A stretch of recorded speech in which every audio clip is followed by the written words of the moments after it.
Right, we're back again. Now, I've got to be honest. When I left off yesterday, this is where we were. We were about to speak to Alice here, but I can't remember what about. Because I went off and did a lot of other stuff in the evening. Leveling up my bard and stuff. So, mixed a few stories together and whatnot. But I should be able to get back on track fairly quickly. How is he, Beck Lug? I believe it did. You and your fledgling familiar have done well.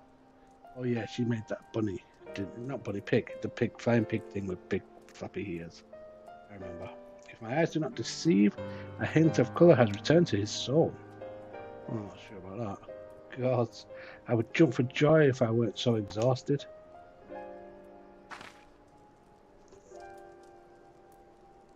We're so close now, Halaric. As you even know, in the process of discovering his magics asks much of the invoker. What you may not have realized is that the same is also true of the subject. As such, we must proceed with caution. However, with further treatment, I have the utmost confidence the boy will make a full recovery. Observing the reanimation of his stagnant soul has been most enlightening. I will need time to put my theories to the proof, but I believe I could fashion a spell to produce the opposite effect.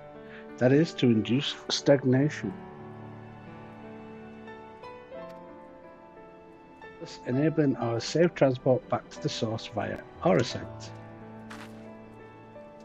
A thought occurred to me about this treatment.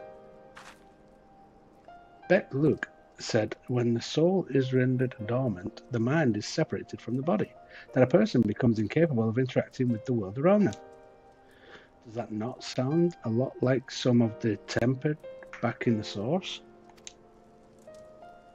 Not really. It is the fate of most tempered to become slaves to primals, save in a handful of cases, or am I missing something? If I can master this technique, the art of revitalizing the soul, I know of at least one in the source who could desperately use such treatment. Ah, boo.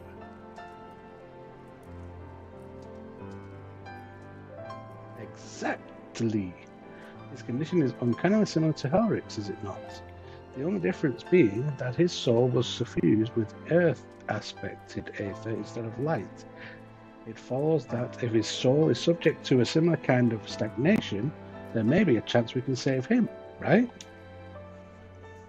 Forgive me, but who is this Garbu fellow of whom you speak?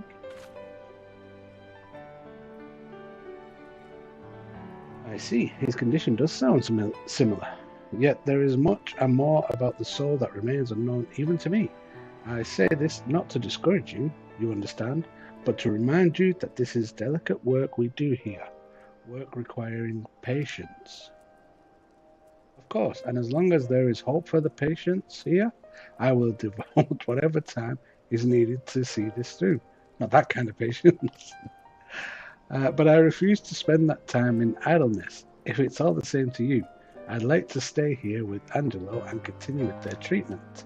The two of you should return to the Crystarium with Beck Luke and see if you can't make some headway with their newly posited theories. I would tell you to rest first, but I see you're not to be convinced. Ah, the fire of youth. Let us return to the Crystarium then. Finally, I found you. Who's this? What's that dude? Okay, sure. What are you doing all the way out here? There's trouble back in Umar. Lady Chai's beside herself. Sighing, pacing, the whole lot. Near enough begged me to go and find you. Sighing and pacing, you say? It must be urgent. I take it I will be returning to the Crystarium alone. Go on then. It's not as if I have anything for you to do. Thank you, Becklug.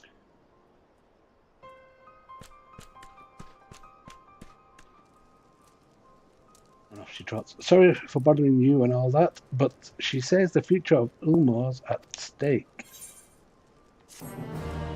Okay. We'll go take a little look-see. See if it's really at stake.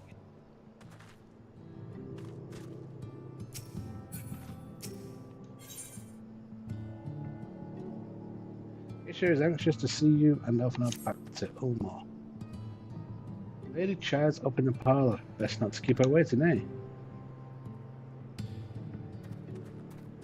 I've got a place to be.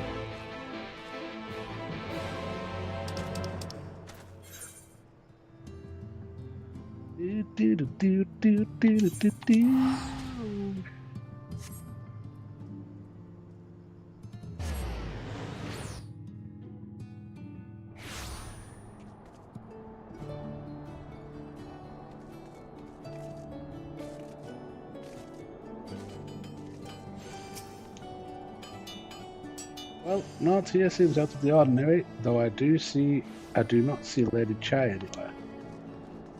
Probably pacing around outside again, staring off into the distance and all that sight.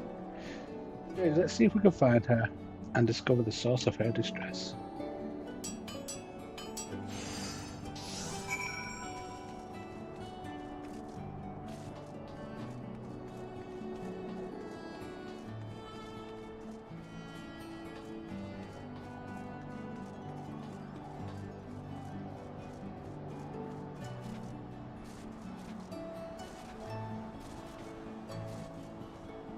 Windy out here.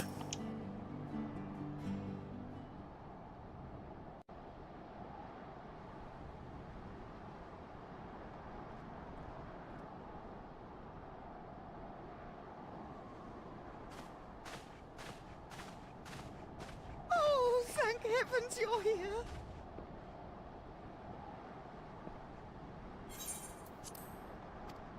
Lady Chai, whatever is the matter? I knew not where else to turn. Oh, this is all too much for my poor heart to bear alone. Alone? What of Master Chai? But that is the very reason I summoned you. He's gone. What? What happened?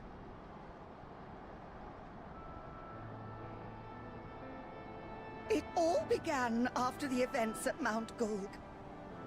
With Lord Vorthry out of the way, we all agreed that a new leader must be chosen. And so you held an election? Yes, well, sort of. Not a single person volunteered to stand, you see. After a lifetime of leisure, we free citizens have grown somewhat indolent. Readapting to the harsh realities of life is trying enough, but to take charge of a broken city as well? No one wanted such responsibility. Nevertheless, Ulmore could not well do without a leader, and so we decided that anyone and everyone should be considered a candidate. And after we cast our ballots and tallied the votes, the mayorship fell upon my dear husband. Well, given the manner in which he orchestrated the construction of the giant Talos, none could deny his leadership qualities. But even before then, he had proven himself at Daedalus Stoneworks, don't forget. He is more than qualified for the role. The perfect choice. Indeed. I told him as much when his victory was first announced. But perhaps I was too forceful in my attempt to encourage him. For shortly after that, he vanished without a word.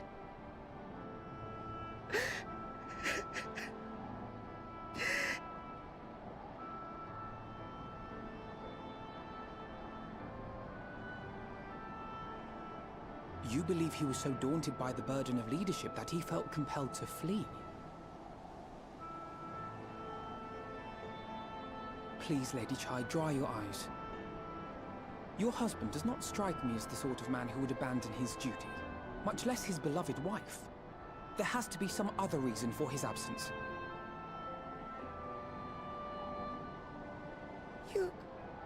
You truly think so?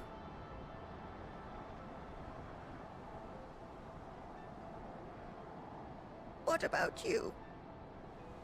What do you think has become of my husband? Don't know, but whatever it is, he won't have fled.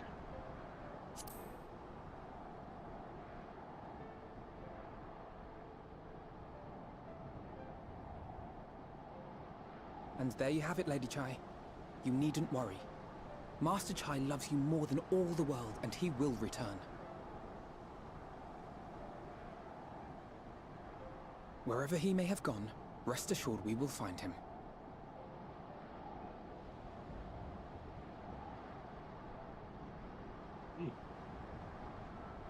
I guess we probably will. Thank you, my dear boy. You have set my mind at ease. I will trust in my husband and await his return.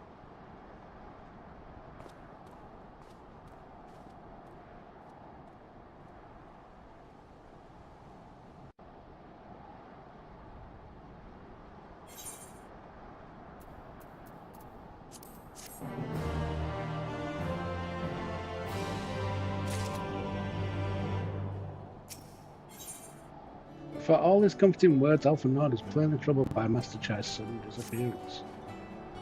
It makes no sense for Master Chai to have left without a word, but even if he had, he would not have done so unobserved.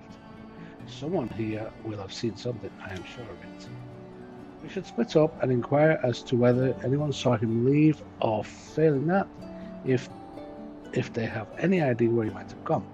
I will meet you at the Glory Gate to compare notes later on.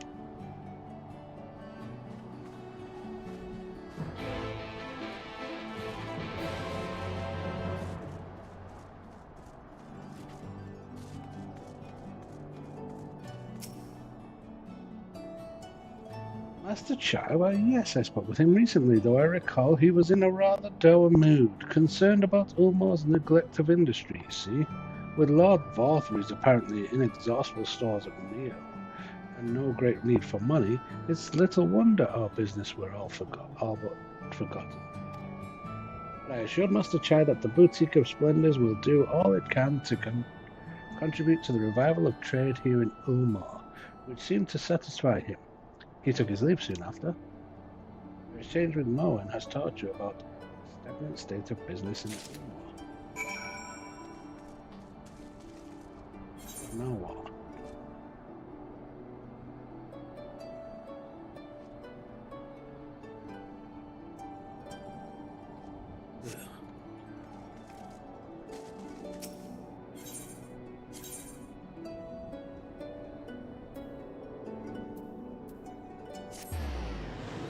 There's a blue quest out there. I bought it.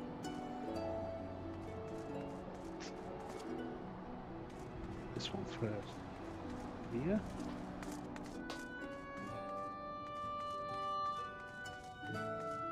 Yes, you.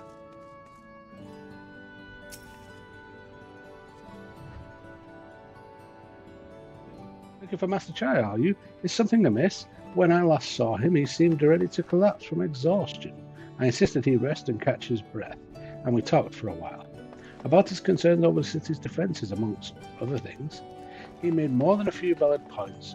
Many of our men are still recovering after our confrontation with Lord Vorthry, and finding General Ranjit in a heap in the middle of the plaza shook us all to the core. The man commanded no small amount of loyalty, and some of our longest-serving soldiers seemed lost without him. Indeed, a number of them left. Not that we blame you, of course. Without you and yours, we would still be blind to the error of our ways. Anyway, funding permitting, I propose replenishing our ranks with volunteers from the derelicts and Gate Town. We have a duty to protect not only Ulmar, you see, but the surrounding regions of Calusia as well. And I, for one, would welcome any man or woman willing to take up arms for that cause. Indeed, I told him as much, and he seemed relieved to hear it. It was on that note that we parted ways. He headed outside, as I recall. We exchanged with Cornine, has taught you about the perilous state of Ulmar's defences.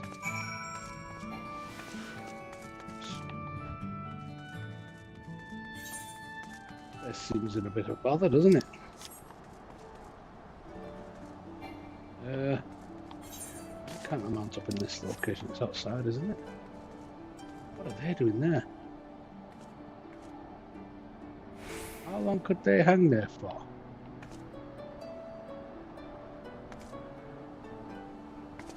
Well, I'd say.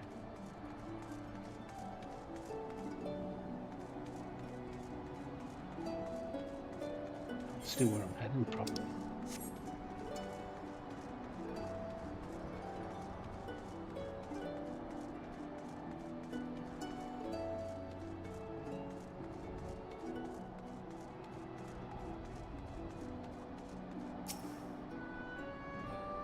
I recall a man fitting that description asked to speak with the poor buggers lately come from right. Said he wanted to know the state of things down in the derelicts, and you can be sure we gave him an earful. Lack of food, medicine, clothing, there were plenty to tell. We hunt high and low for whatever we can scavenge, and it's barely enough to fill our bellies. But folk here don't just want to survive, they want to thrive.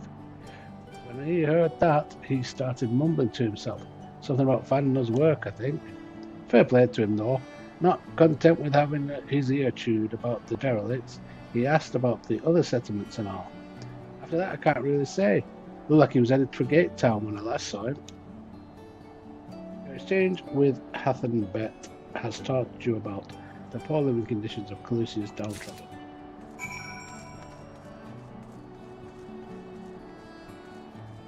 Check this blue quest here. See what it is. Hello. The overwrought Ondor seems overjoyed to see you. Overjoyed, huh?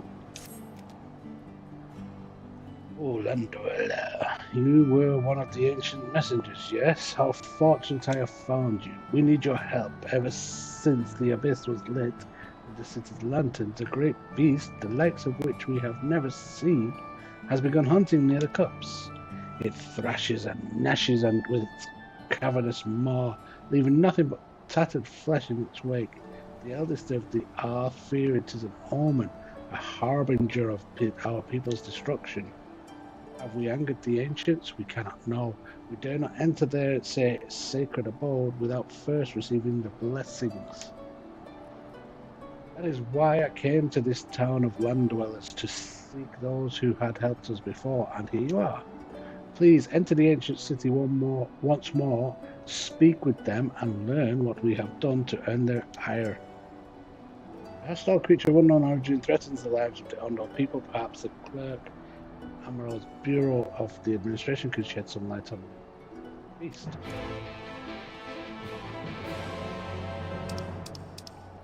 Maybe. But we'll do that later.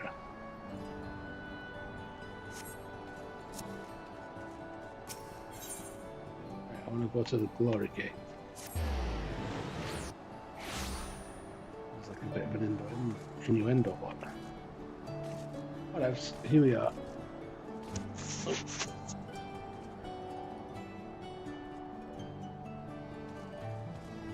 The earcup is very itchy today on this headset. Ah, there you are. How did you fare? Have you learned anything which might offer a clue as to Master Chai's whereabouts? We've got this bit of info, we've got this bit of info, and this bit of info. How does that suit you? Interesting. He apparently paid a visit to the Queen Bee as well. They discussed the possibility of granting admission to customers from outside Ulmar, an idea to which the proprietor was surprisingly receptive. Sounds like he's got big plans for the place. Ulmar, I mean, not the Bee. Perhaps, but the question remains, where did he go after leaving the city? Oh, do I? If I did, I'd bring him back here. All we know for certain is that Master Chai has shown great concern not only for Ulmar but its surrounding settlements. It seems logical then that having consulted those within the city walls, he would wish to do the same to those without. Latrexia, if you would go make inquiries in Right, I shall do likewise in Stilltide Gate. Gate Town I leave to you. case, sure. Fair enough. Where should we meet when we're finished? Well, Top Rung would seem to me to be his next most likely destination. Let us reconvene there. With any luck, one of us will have stumbled upon him by then. But if not, we will be well suited to continue our search.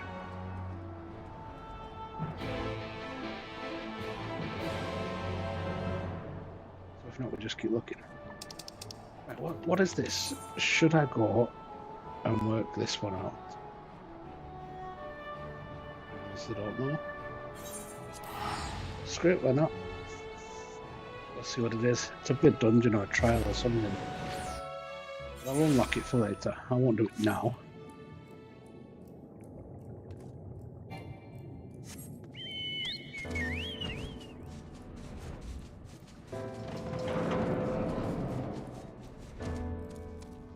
You there, clerky. How may I help you? This fish was like no other, you say. Judging by the description, it may very well be one of the new types of fauna being created by the researchers of the Academia. As such, this matter is out of my purview. I suggest you take your claims to the Bureau of the Architect, or better yet, speak with an Academia scholar directly. You will find the Academia and Anaida and its public offices to the south of this building. If this mystery beast is one of the experiments, then they will surely have more information to offer you.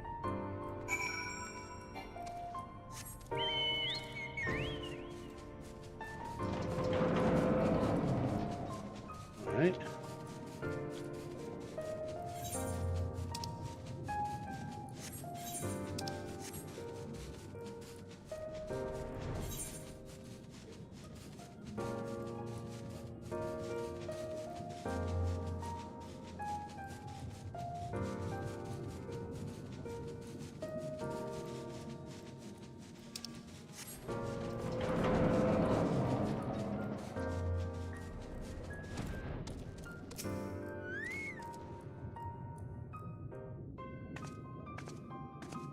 Ooh, cutscenes.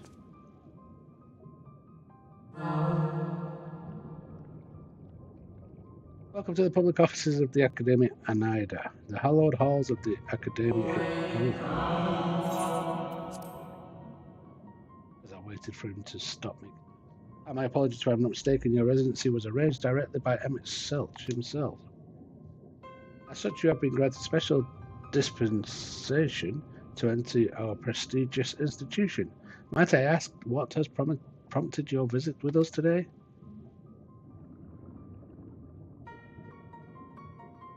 Beastie. I see, yes, that particular creation is under our supervision.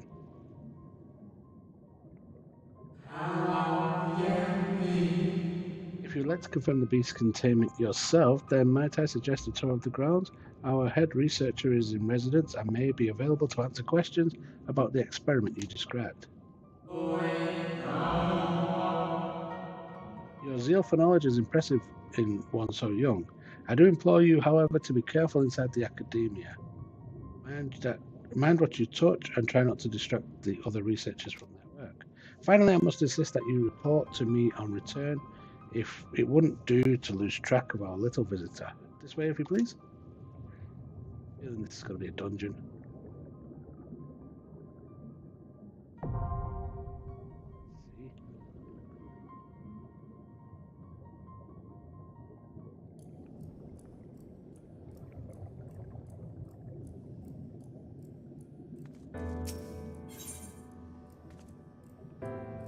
Dungeon.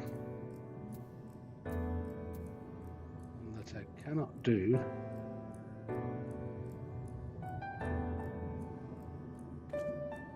Any of my teams, it seems. Why aren't they allowed to do that one?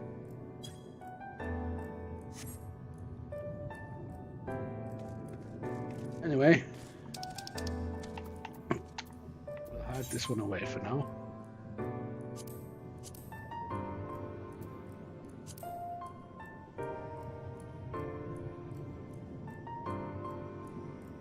I was meant to do that one last night.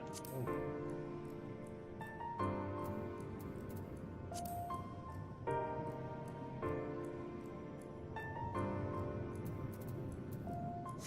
Anyway,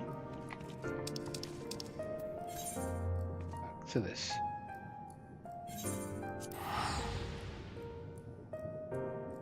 Hide those away, get them done tonight maybe, or over the weekend.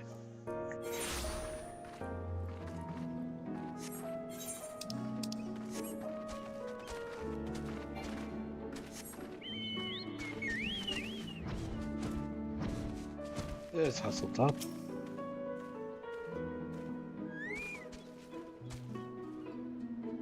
No, the name doesn't ring any bells, but there was a rather dapper-looking, mistal gentleman here not long ago. He wanted to talk about relations between Wright and Ulmor, or rather the lack of them. We lost a great many people to their promises of meal, and the chances of a lavish life among the free. And Varthry thought to take even more from us, conscripting the few able-bodied men we had left to guard his paradise. I didn't tell you what happened when the Sin Eaters came. Such things are hard to forgive. But Vothra is gone now, and we're curious to see what will become of Ulmar in his absence. That's what I told your friend. Chain nuts, was it? I am sure, and I'm sure the others said the same. Not what he wanted to hear, I suppose, because he left soon after. And that was that. Okay, Hasselhoff. Speak with Alpha.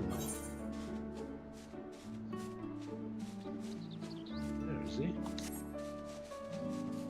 Alright. Go. Probably quicker just to go to the left and ride up there, but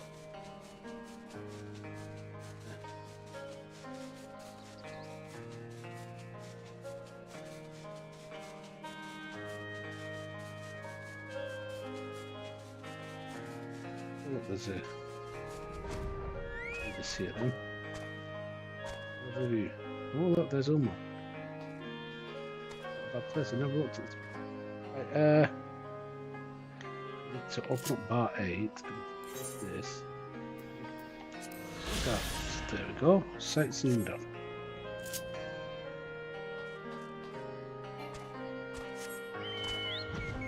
Over.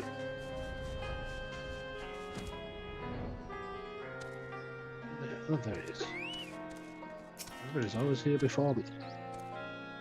So he paid a visit to both Wright and Gatetown as well, did he? I see.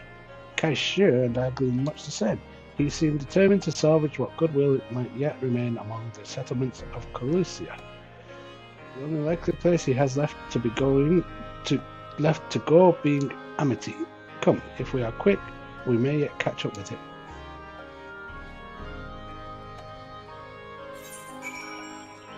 Amity. So, blue quest there. Why is there a blue quest there? It's not Amity either. I must go look at that blue quest though. Lost it. There it is. Let's go there. I'll catch up with those guys later.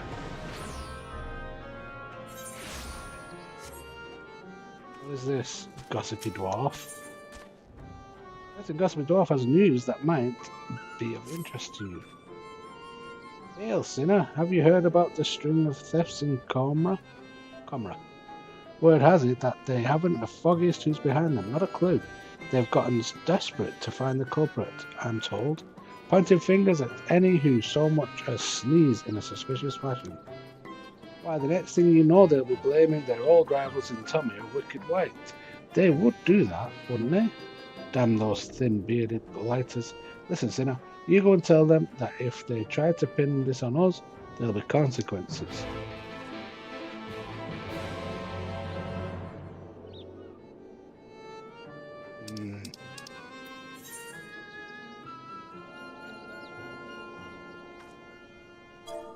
This all feels a bit...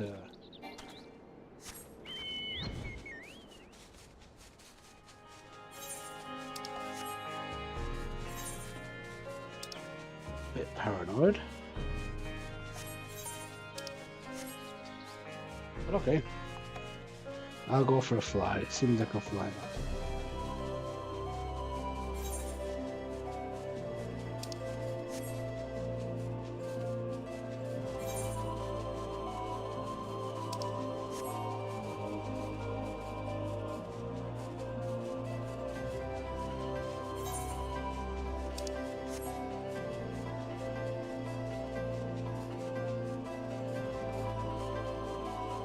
I want to clear the hunts in this area. This expansion. Let's pick them up again for this week.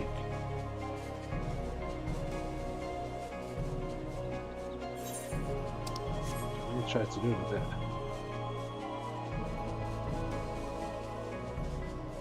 Right, I'm here.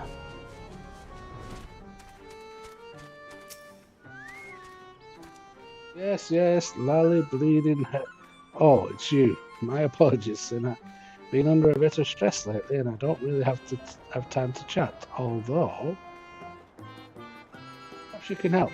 I know you welcome these sorts of requests for aid. After all, things have been going missing. You see, at first it was just the odd tool here, and there, and then the thief began making off with finds from the dig, valuable finds. If you've got the time, I could use some help in identifying the culprit. I don't like to think of it, but it's likely that the thief is one of our own. Hard to access the site otherwise, and I've investigated most of the unfamiliar faces in town to no avail. I can't very well ask you to stroll up to folks with a lally ho done any crimes lately, but do have a look around. Perhaps you can find a clue that I've overlooked. I'll take anything at this point, frankly. Right, let's not lally ho everybody.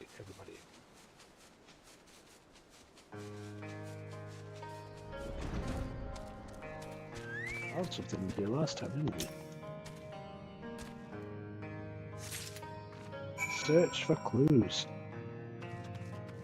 Show the bejeweled bracelet to the Dixie chief. Okay. Was easy enough. Check that cave. You don't look to have criminal stuffed in your pack there, but I take it you found some manner of a clue. Hold on, I think I've seen this before. It belongs to a young lady in the village, if I'm not mistaken, though I couldn't say how she came by such a valuable trinket. Seeing as regular folk can hardly fail to notice when something jewel-encrusted goes missing, she'll like as not be wondering where it's gone right about now. You'll probably find her in a panic. All the better for getting her to spill her secrets.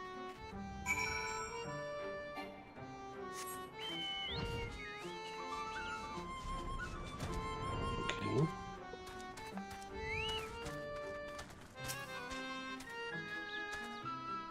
Christ damn beardless son of a shite-eating hob. Where, oh where could my bloody bracelet have gone? In this one right here. Found it, and you returned it too. Well, bugger my beard. Thank you ever so much. It was a gift, and I'd hate to have lost it. If from who, you ask? You probably don't know him. He's a guard over at the dig site. I had no idea that sort of job pays so well, but it must.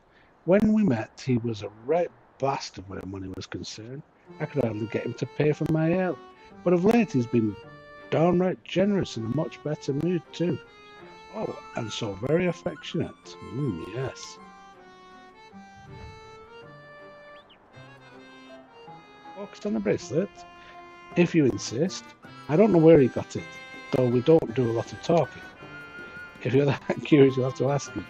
He keeps watch over the entrance day and night, so he's not a difficult man to find.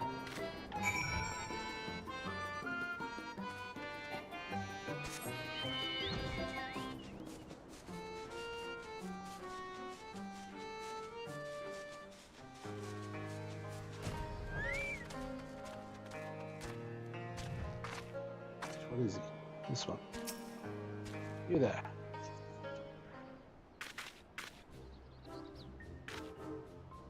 Clinton. dun, dun.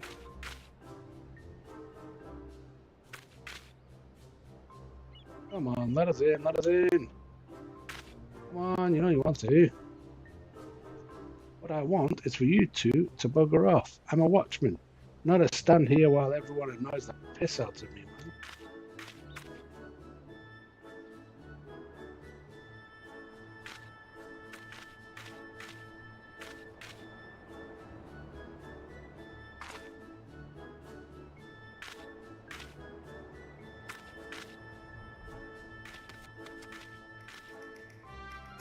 Well, no, Nog, but our very dear friend is here, and so very heavily armed too.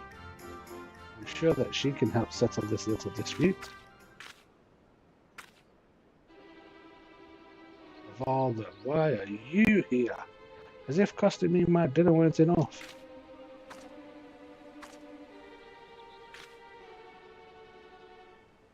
How did I afford a jewel-encrusted bracelet on a watchman's salary? That's none of your concern. Oh, but I have a feeling that the chief would be quite concerned indeed.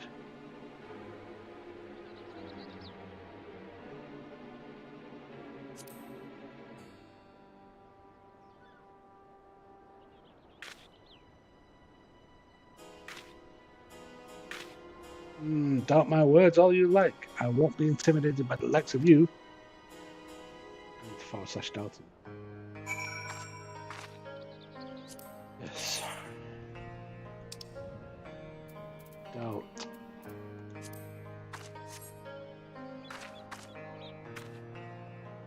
This proves nothing, you hear me? Nothing! Well, I don't know what you were accusing him of, but I'm absolutely sure he's guilty of it. More importantly, he's made off with the key. After him!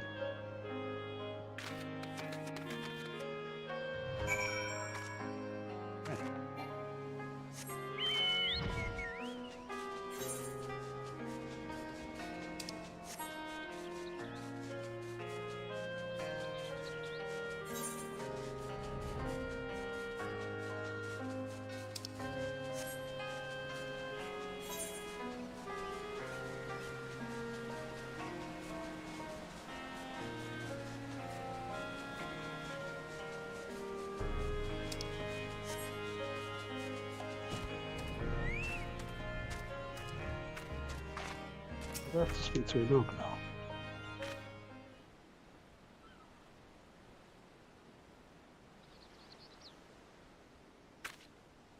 We've got you cornered. I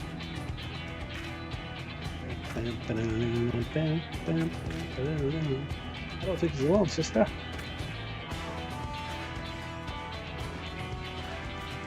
Oh dear, hasty retreat does seem to be in order. Just so.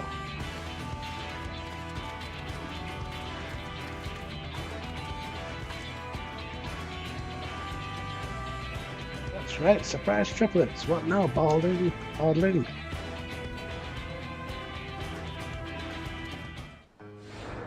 I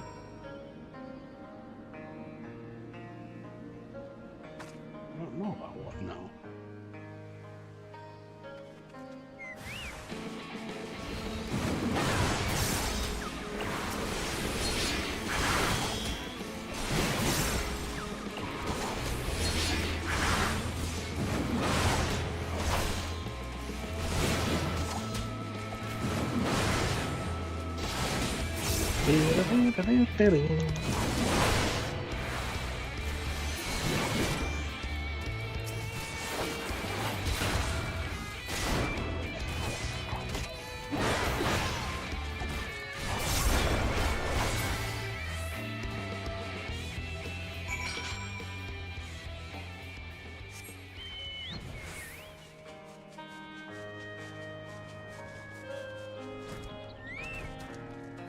Found you.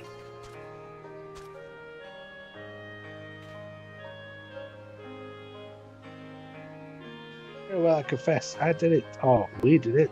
We took turns keeping watch while the others picked over items from the dig site and sold off whatever seemed valuable. And we would have gotten away with it too if it weren't for those meddling kids. Also you, however old you are. I just wanted to impress her. But there's no chance of that now. All I can do is grovel before the chief and hope that he doesn't punish me too harshly. Okay, you notice that something shiny and metallic has fallen on the ground. Let's go. Looking at the glittering object, you see that it is the very key to the dig site that Anog and Konog were so keen to obtain.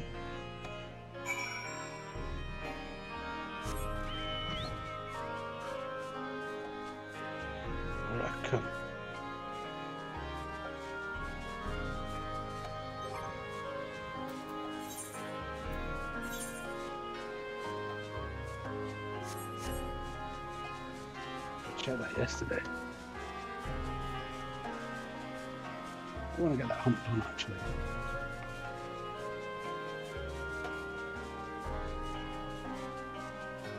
I also want to get this story done. Over here. Endwalker expansion.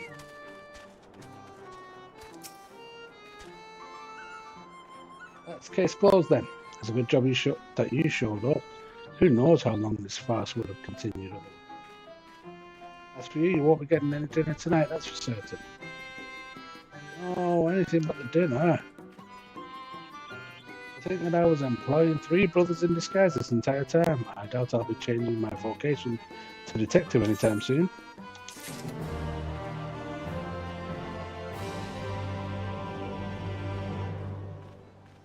I've still got a key on me. Have I? How weird. Okay. Dig site chief has noticed that Anog and Konog are conspicuously absent. Oh, by the by, haven't seen Anog and Konog, have you? Usually when they go this long without getting underfoot, it means they're up to something. I'd be grateful if you track them down again and send them my way. They're peskier than a pack of pixies, but even so, I'd rather keep them where I can see them.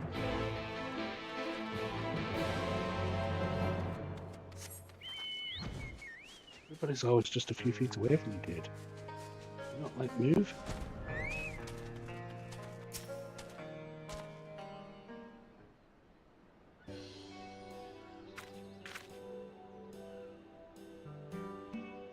It's not true, Saber.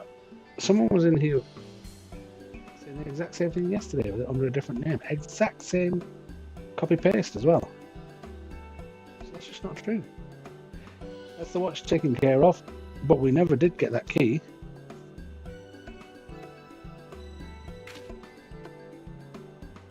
You mean to say that you picked it up and no one's even noticed it's missing? Splendid. I shall open the door and then you may escort us on our foray.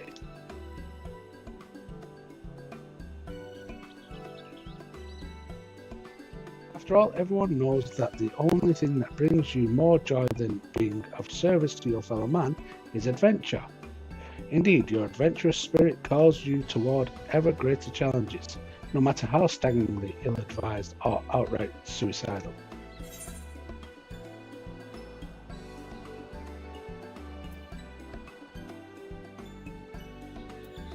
Weird, but fair, I guess.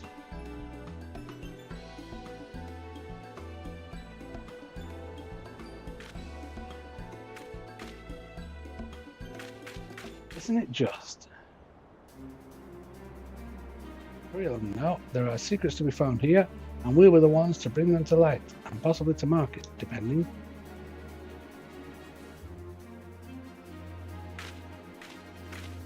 Maybe we'll even give you a share of the spoils, a small amount.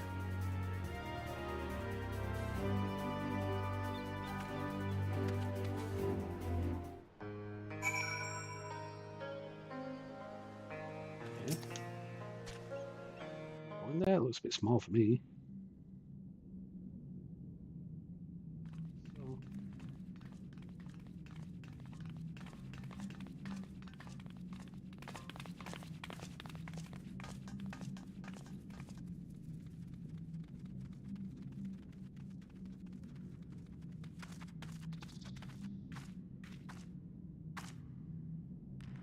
Locked, which bodes well for us finding something worth our time within, assuming we can get it open.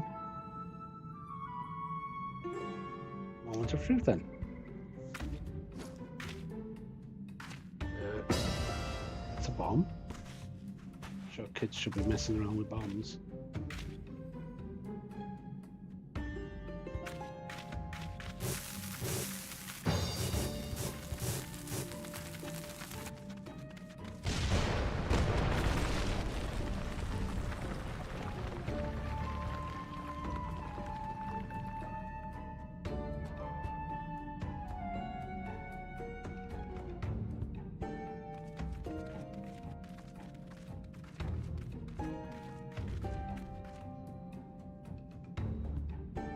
Was easy.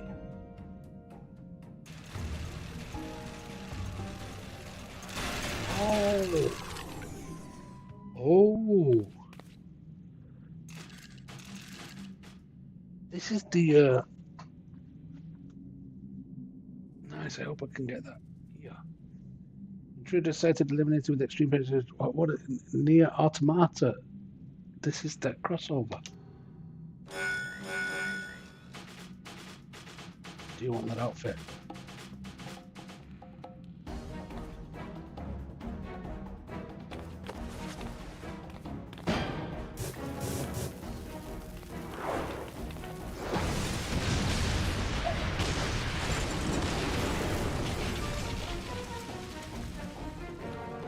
Hey.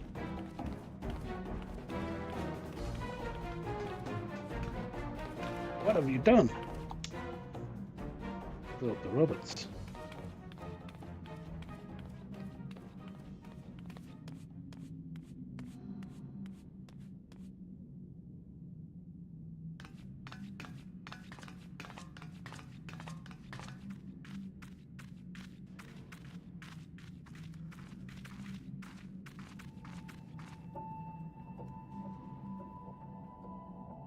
Yes, that's the outfit we want.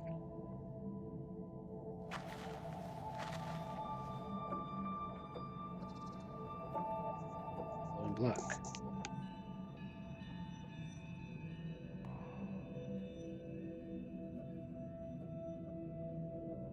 Wicked white.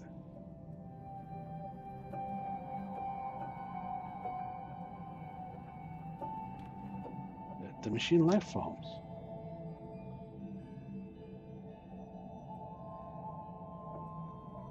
Machine life forms? What are you talking about? And why didn't you blow up?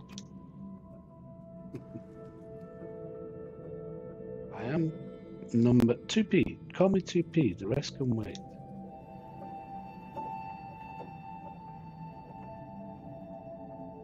Machine life forms must be stopped. To do that, we must reach the heart of the ruins. Come.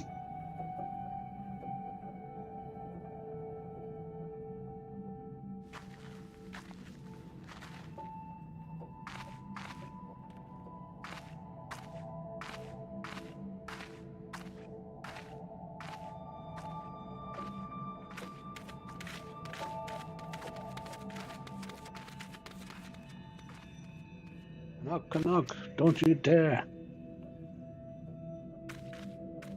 Near automata.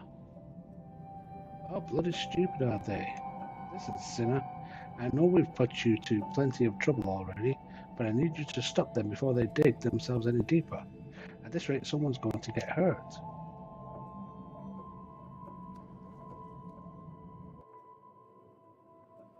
I wanted to get here. I wanted to do this. I'm not 2P here. So many. I thought it was lost to me, but maybe not.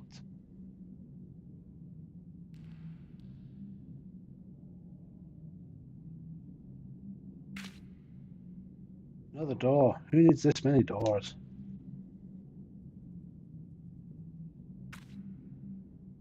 Sealed per defense protocols, I believe.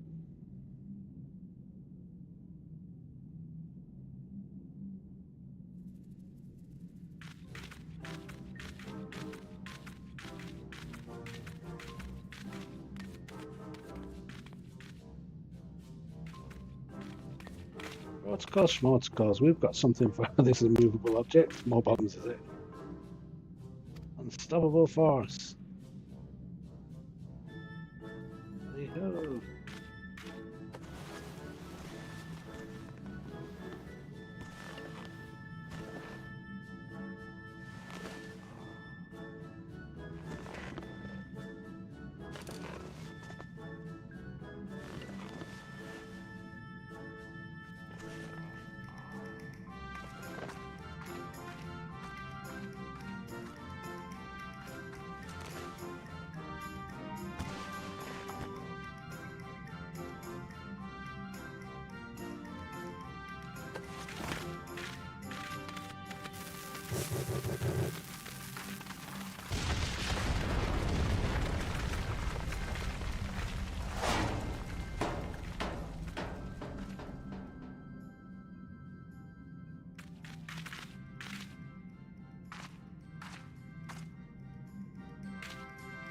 Ah, how do you like that?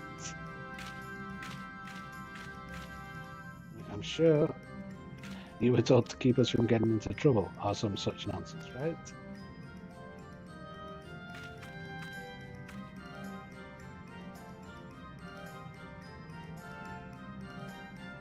Who took care of those machines? Us. Who got the door open? Us. Who's going to find out what's in there? Us.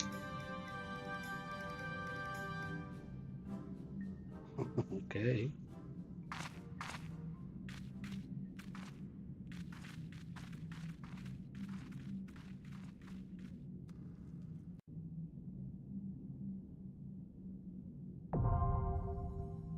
Rapid factory.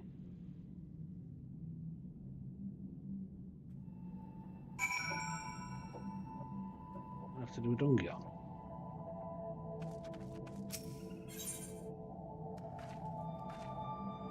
Oh, it's an alliance. Oh,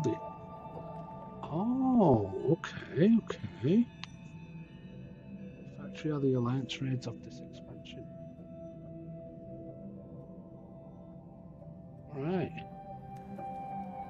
Interesting. Okay, that's for this evening as well. Nice. I better get on with this, hadn't I? I'll be back.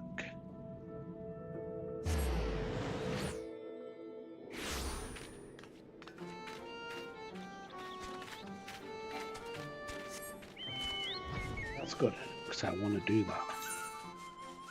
Definitely want to do that.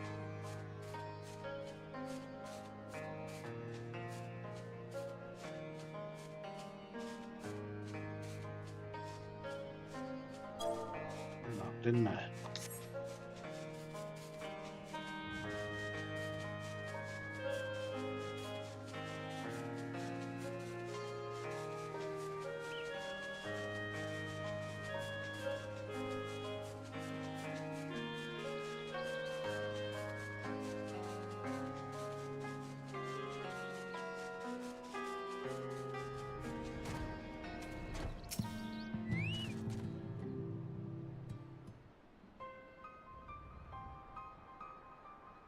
Yeah, finally.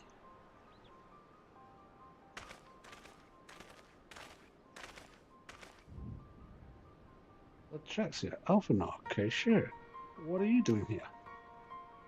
I might ask you the same, Master Shai. We have been looking all over for you. Looking for me, whatever for?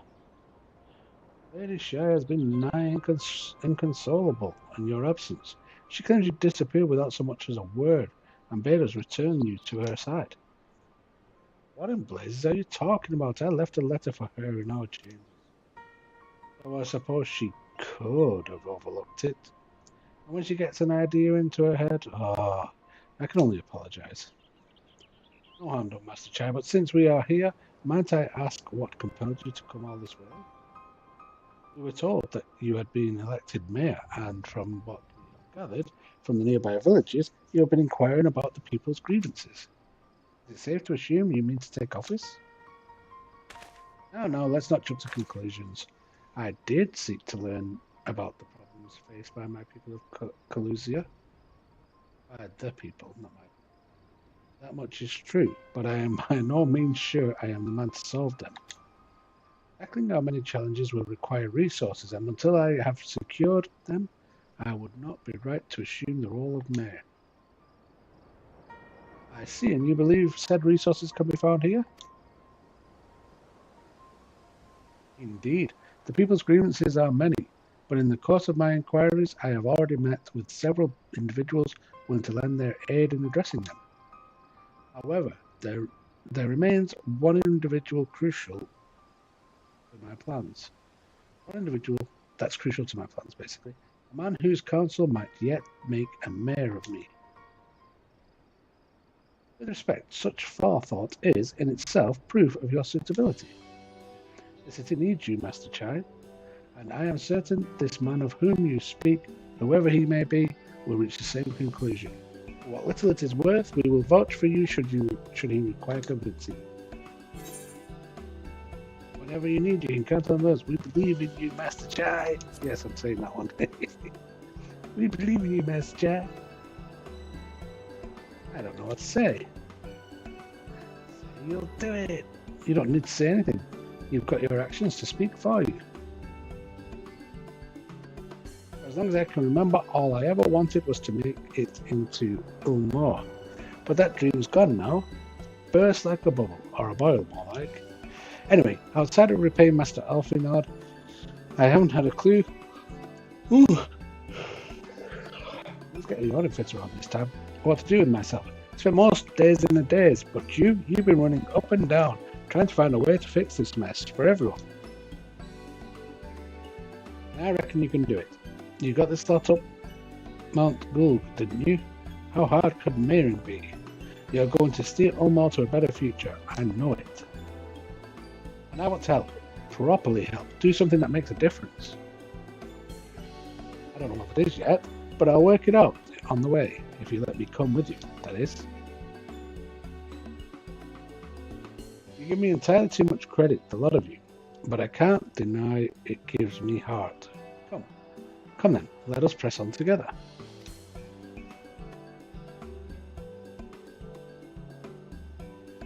Thank you, Master Chai. But we mustn't get ahead of ourselves. Ulmar needs more than a man with good intentions, which is why I'm here, to find one with the experience needed to see the city thrive. Who is this man exactly? And are you certain he's here in Amity? Rendon is his name, and yes, he is. Or was. I had scarcely begun to explain myself when he decided this time was better spent elsewhere. This time. He served as chief advisor to Varthry's father when he was in office. If Ranjit was the mayor's right hand, one might say Rendon was the left, and between them they kept Ulmar on the road to prosperity. The city needs more than a mere man of business, which is why I must find him. But even if you do, what makes you think he will listen? Before giving chase, might it not be wise to speak with those who know him here in Amity? They may be able to shed some light on this, on his reason for rejecting you overtures out of hand. Yes, I suppose that makes sense. Perhaps we should start with Tristol. As I recall, you made rather a favourable impression on him. I'm certain he would be willing to talk to us.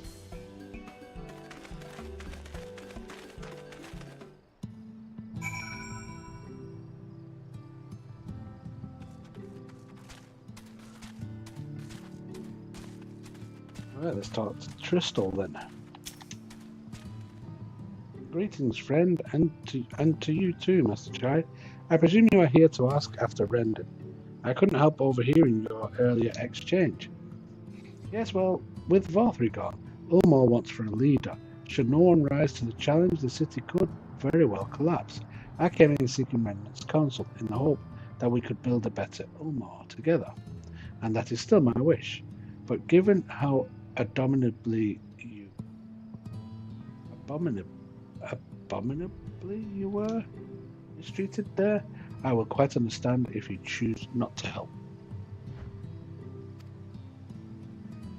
We're not, Master Chai. I bear no grudge against you or the people of Ulmar, and I would not see you suffer for Vorthry's villainy. As you no doubt gathered from your meeting earlier, Rendon can be rather uncompromising.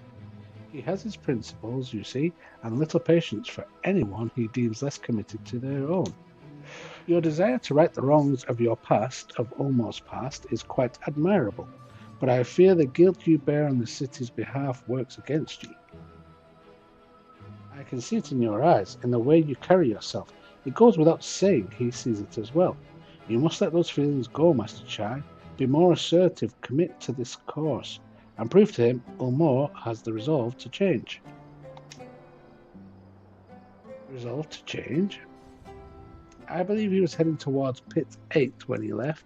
If you plan to go and speak with him, I suggest you be firm and clear in your intentions. Very well, to Pit 8 we shall go, and I will not take no for an answer. Nay, not even a maybe.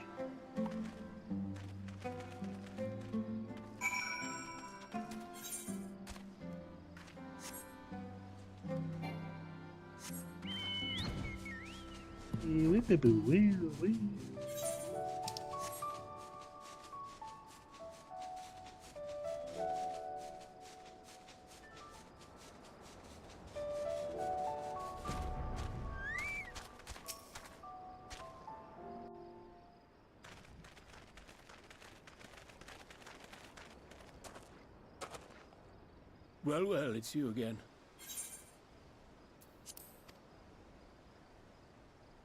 Well, I see you've invited your friends. Need them to fight your battles for you, do you? No, I didn't invite them, as it happens, though they are indeed my friends. Well, not only mine, but every true Yulmoran's. They are the ones who awakened us to the truth, to Lord Vorthry's villainy, the famous warriors of darkness. Are they now? Yes, they are.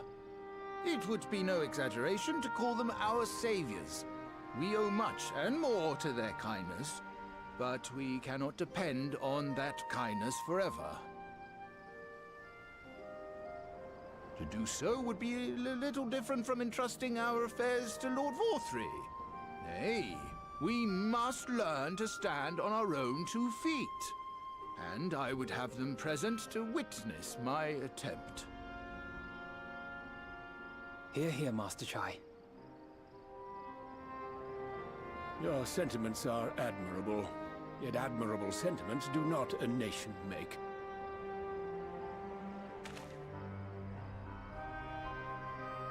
In my capacity as advisor, I once strove to build a better Yulmor. Gave honest counsel to my superiors, drafted laws for the benefit of one and all. But in time, my values fell out of favor. There was no need for them in this paradise Vorthry was creating.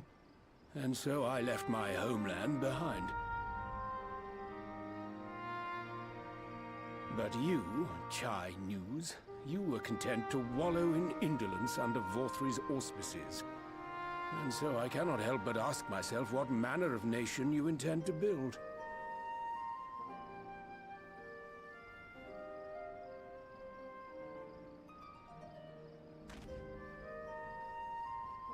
I can offer no simple answer to that question.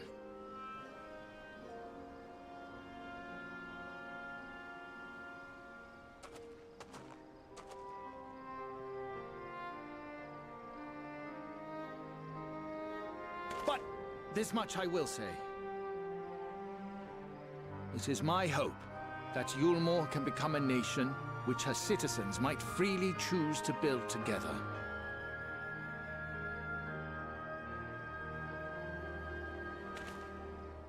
A great many people, myself included, flocked to Yulmor seeking sanctuary. The alternative being to live in fear and die in pain. It seemed an easy choice. And sanctuary we found. As much food and drink as we could ever want. Secured at the cost of the surrounding villages. Little wonder the people gathered at our doorstep, begging to work among the bonded. The free were blind to it all, of course, content to, as you say, wallow in indolence, in ignorance. Were I mayor, I would first take stock of the city's resources and see that they were assigned equitably. Our days of reckless consumption are behind us. The distinction between free and bonded died with War 3. The needs of rich and poor alike must be considered if our nation is to survive. To which end I would take steps to secure channels for supplies, rekindle relations with nearby settlements, who re-establish industry, reach out to neighboring nations, and the list goes on and on.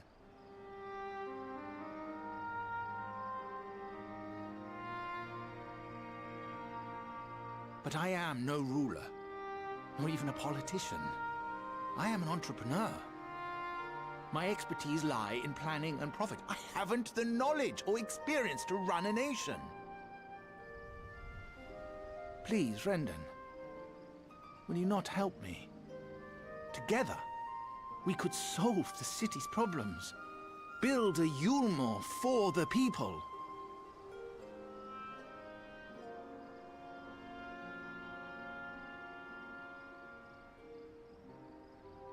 A Yulmore for the people.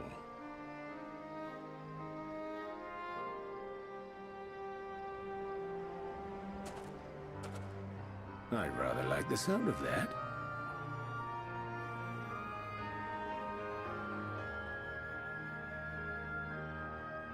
But before I offer you my counsel, I would be certain of your ability to perform the duties of office. You would? You ask me to help you solve Yulmore's problems, but first I would see you solve one on your own. Accomplish that, and you will prove both to me and the people that you are a man worth following.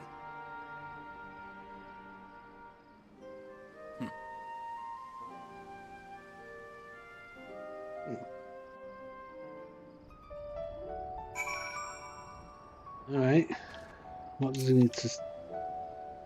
And we've been sidetracked now with this nod. We don't need to be here. Right, then, is there a particular issue? You seem to have conducted an assessment of problems Umar now faces. I assume you will agree, therefore, that the matter of dwindling food stores is the most pressing.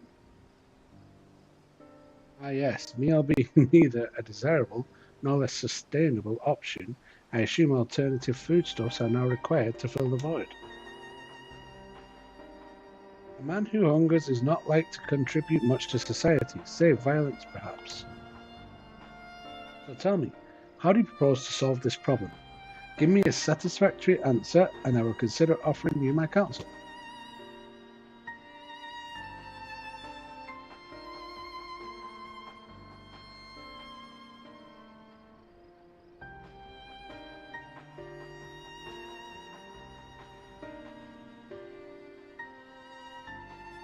A combination of measures would seem to be in order. One to address the immediate issue of supply and another that of production. Go on. For the present, almost coffers can be used to purchase food from our neighbours. This would offer us time to address the underlying problem that affects us all, the long-standing neglect of agriculture.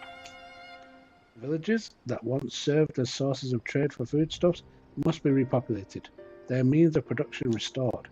This assumes, of course, that we can rekindle relations with our neighbours, guarantee security and stability in the region, and most importantly find people willing to leave the city and take up the rebuilding effort. My, think of that all by yourself, did you? Well, yes.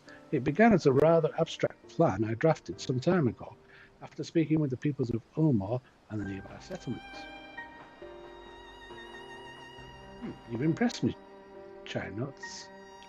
Chai News. It's like Sky News. I heard him say it. Chai News. I have? Well, that is a relief. Oh, you haven't secured my support just yet, only my attention. Grand plans will not be enough to persuade the masses. If you would ask them to rebuild, you must provide them the means to do so.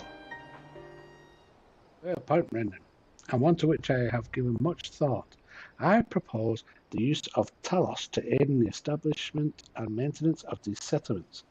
Their employment should drastically improve efficiency and ultimately increase production. Talos, but Daedalus Stoneworks closed their doors years ago. Without a ready supply of the necessary equipment, the people would starve before your plans could be put into effect. Well, as the heir to Daedalus Stoneworks, it just so happens that Talos are my field of expertise, and with a little help, I'm quite certain we can acquire what we need in no time at all.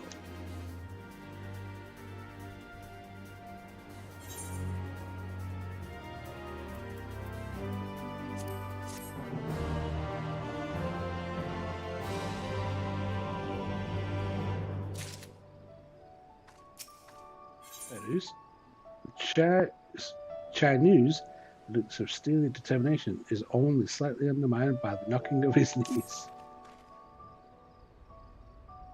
Brendan is quite right. Building Talos from scratch would require time we simply do not have, which is why I propose to make use of the long-abandoned Talos which wander the wilds of Calusia. They will need to be deactivated, of course, and if memory serves, the tools required to do so should still be at the top rung. Come with me.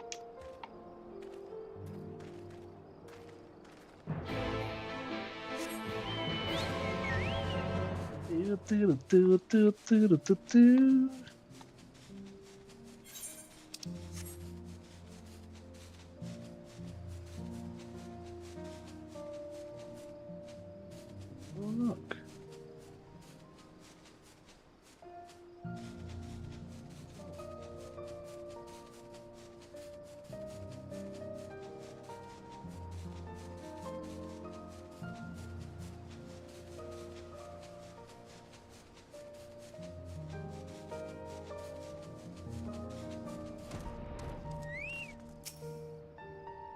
Right, Chinese.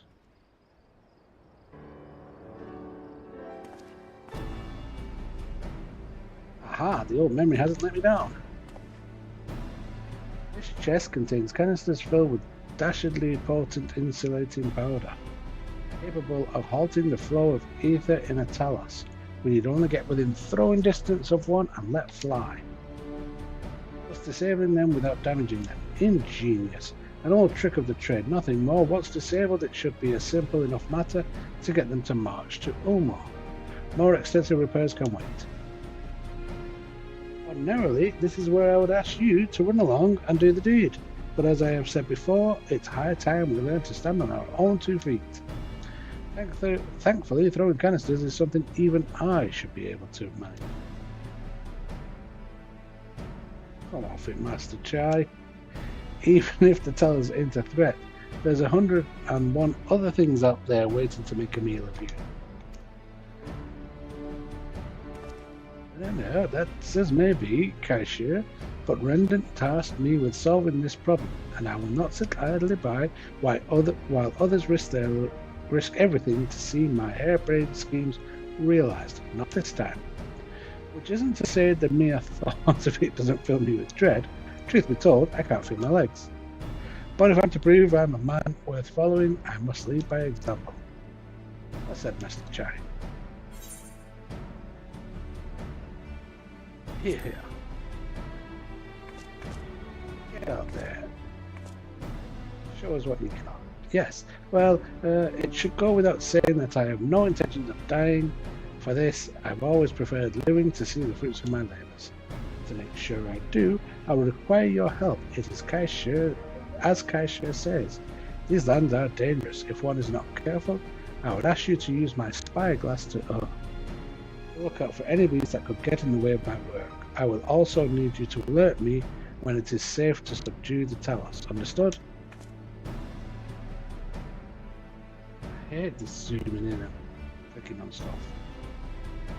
Well then, let's be off to the quick way, through the north gate, and see if we can't find a suitable vantage point for you.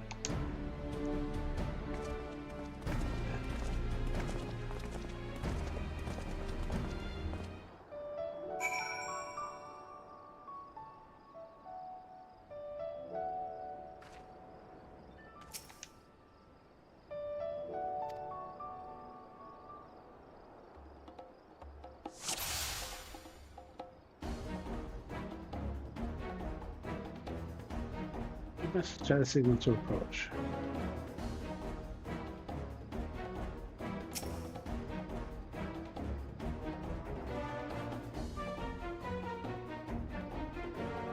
I told him.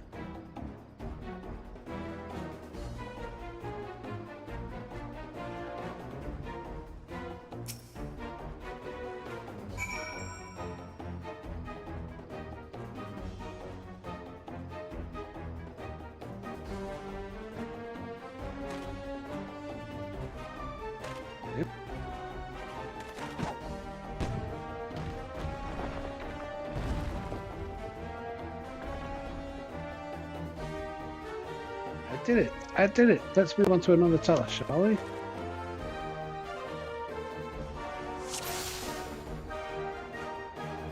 This one's a bit of a pain, isn't it?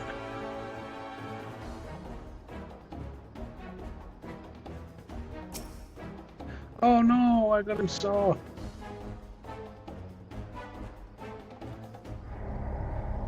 Oh, fudge.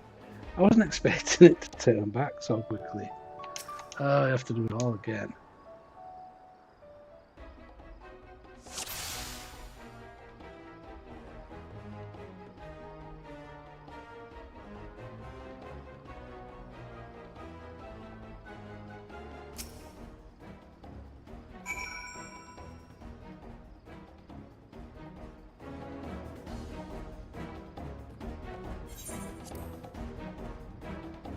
We don't need to watch that again.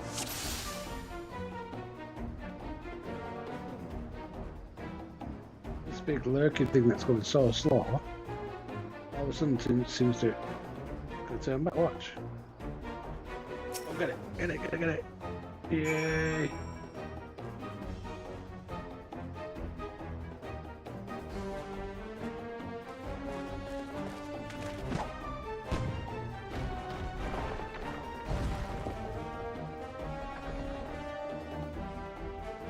I do believe I'm getting the hang of this.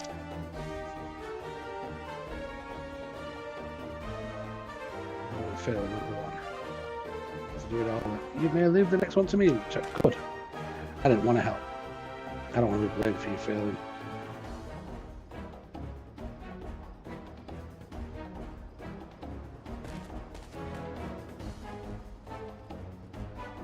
Do.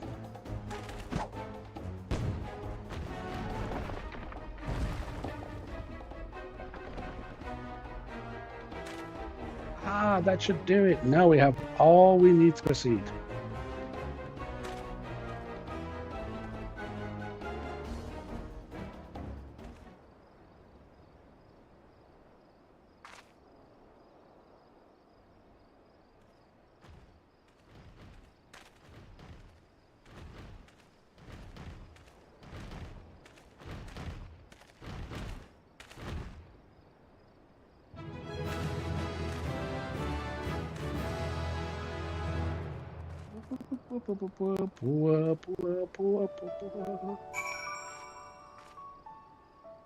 Right, good turn is done.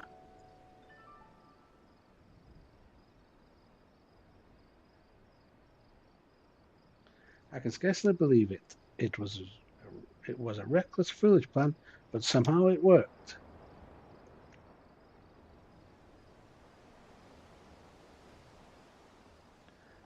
I did it.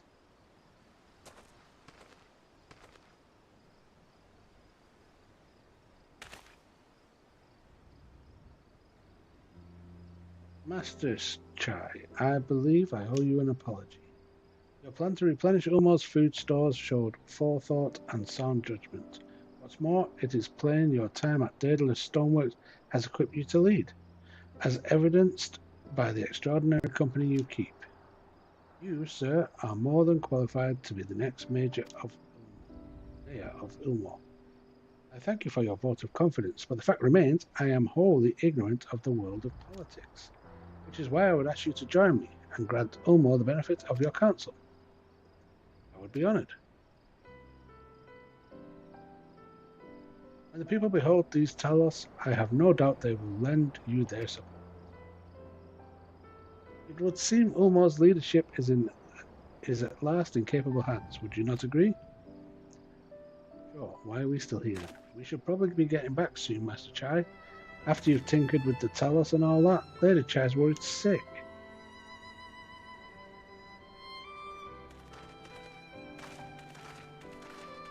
Should just check her room for the note then, shouldn't she?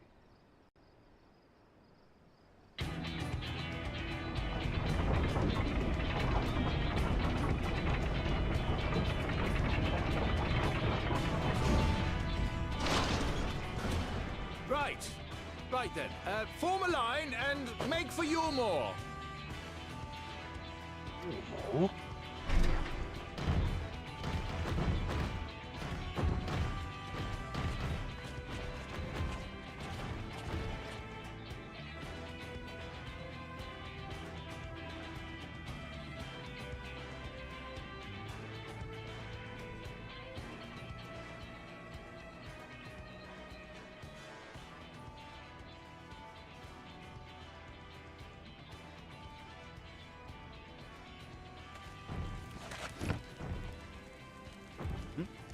What's that noise?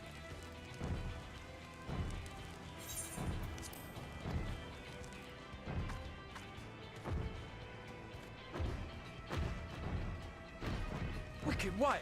Runaway Talos! Call the guard!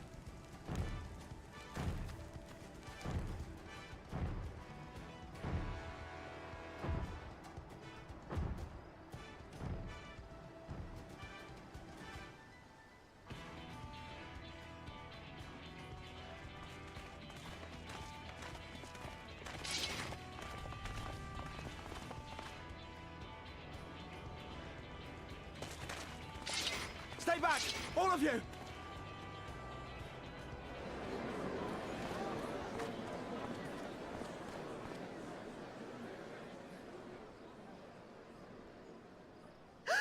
Is that...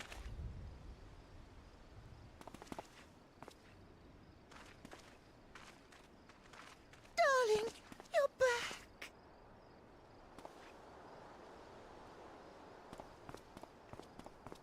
But of course I'm back. You didn't see. I can't.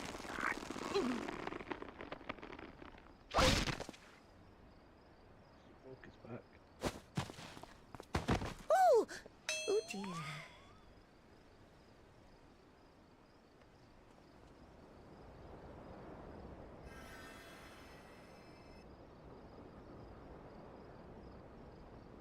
I think they have a healer.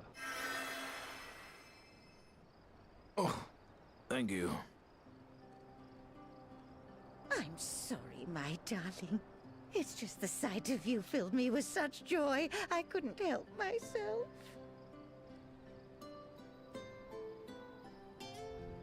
Oh, no, it's all right, dear. I should have just come out and said what it was I was intending, instead of entrusting the task to a hastily scribbled letter. Does that mean you'll do it? Well, I'm here, aren't I? I mean, not that my absence signified any unwillingness, you understand? Oh, no, naught could be further from the truth. I only left to enlist the aid of the former mayor's senior advisor. And now that I have it, I believe I am ready to take office. Oh, how wonderful!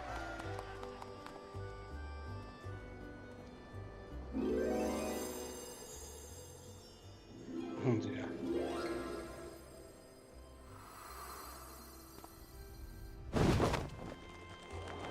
Push him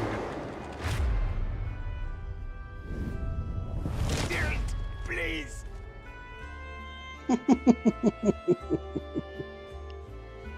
the heck? Okay.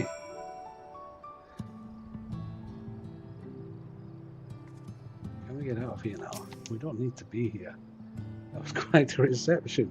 What Master Chai will struggle to forget. More seriously, the arrival of the Talos has seized the public attention.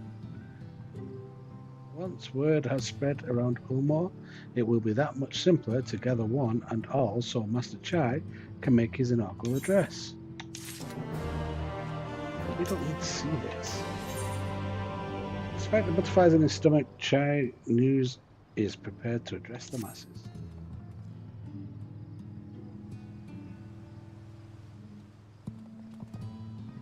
No need to fret, blood tracks yet. I have never felt better. I'm not at all overawed by the prospect of addressing the assembled masses of Ulmor. As for where to do it, if we're to accommodate everyone who might feasibly wish to attend, I suppose the only place large enough would be the Emergent. And I will go and spread the word among the citizens, both free and bonded, that they are to assemble there to meet their new mayor. You there, Keisha, was it? Would you go and inform the residents of Gatetown and the derelicts? Of course I will. Good lad. I will let the guards know to bar the way to Vorthry's chambers. It goes without saying that I expect the Warrior of Darkness to attend, assuming she's available. Might as well see it through to the bitter end, eh? The doorman at the Crown Lift will show you up.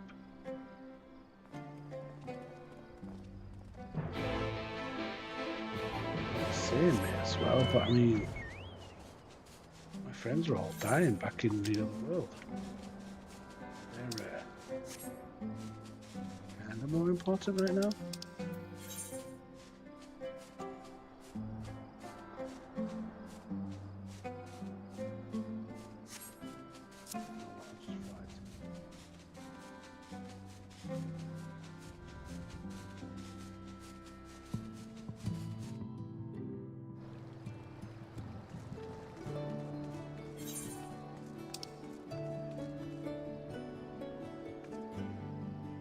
I missed a tricky or something.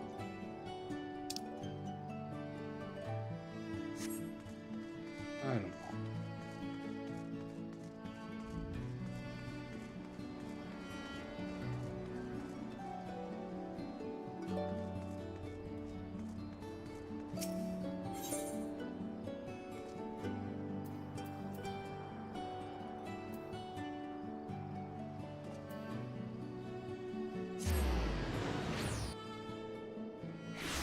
Feels like I should go here.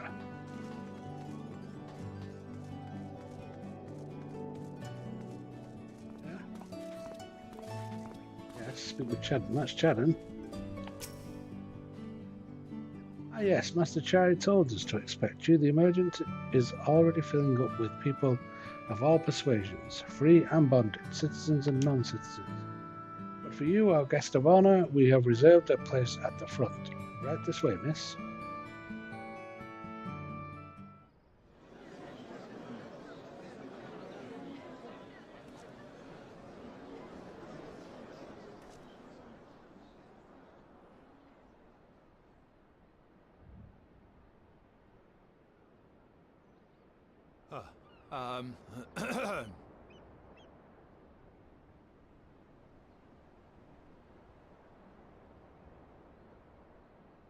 Go on, dear.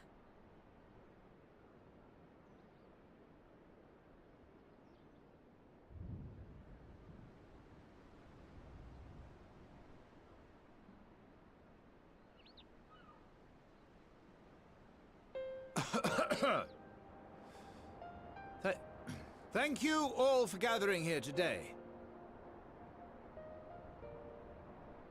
But before going any further, could I ask the free citizens of Yulmore to look around?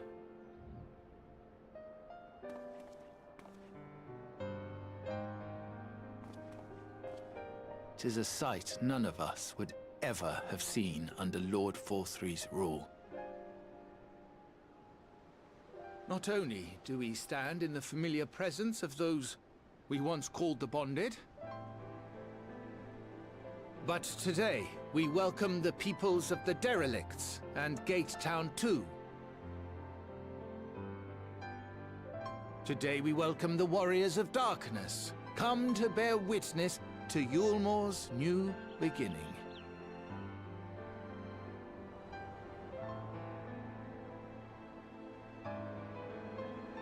As you know, an election was recently held, at the end of which I had the honor of being chosen to succeed Lord Vorthry. You place great faith in me, and I promise to do my utmost to live up to your expectations. And I will seek always to carry out the duties of this office with integrity and fairness.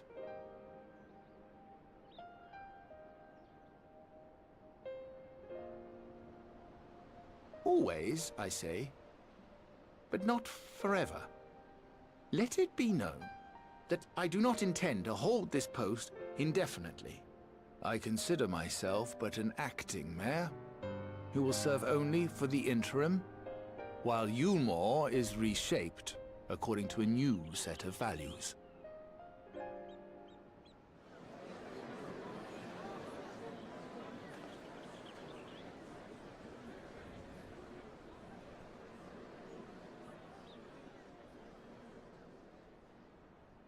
No longer can we think of ourselves as divided, as the free and the bonded, citizens and non-citizens. The systems put in place by Lord Vorthry must be undone.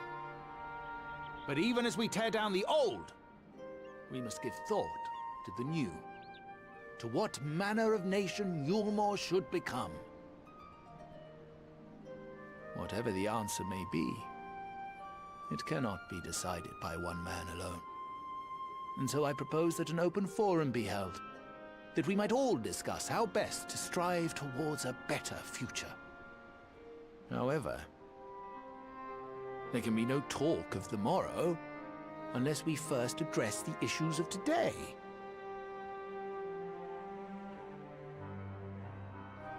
Securing new sources of food, rebuilding relations with our neighbors, re-establishing industry. There is much and more that needs to be done.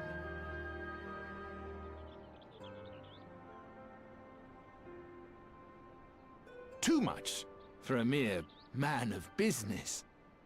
And so I pledge instead to do everything in my power to ensure our city's security and stability while we all work together to see these problems solved. The road before us will not be easy, and I know full well how daunting the prospect of honest labor may seem to some of you. But we must accept the reality of our circumstances. We must move forward.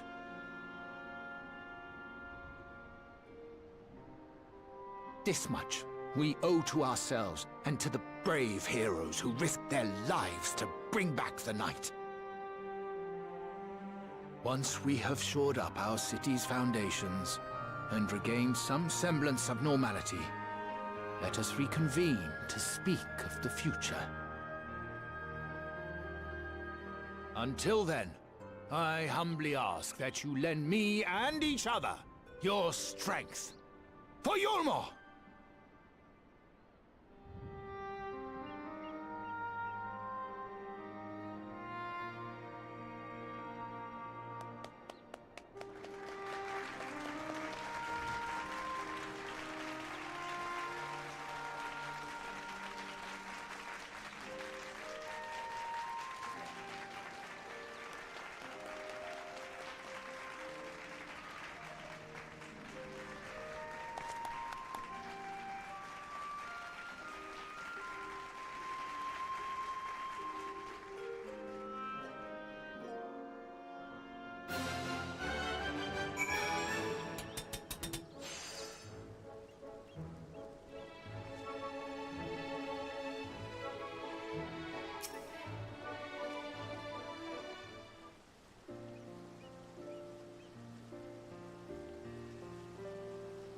That was a fine speech, Master Chai. I believe your words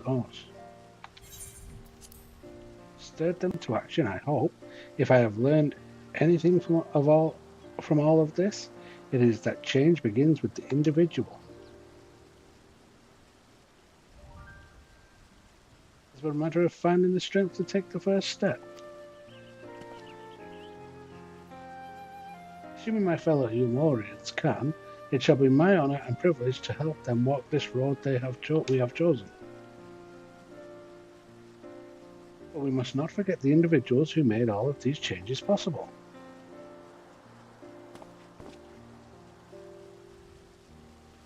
Were it within my power, I would carve a tribute to your heroism into the very stone upon which the city stands. I like the structure.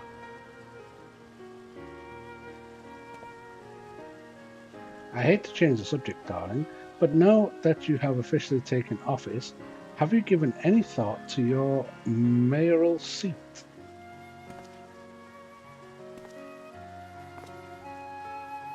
We will not be moving into the emergent, dearest. It's too big, for one thing, and too far from the people for another. We will retain our current residence, and I will govern here in the parlour. Oh, I was hoping you'd say that. I much prefer the view from the parlour.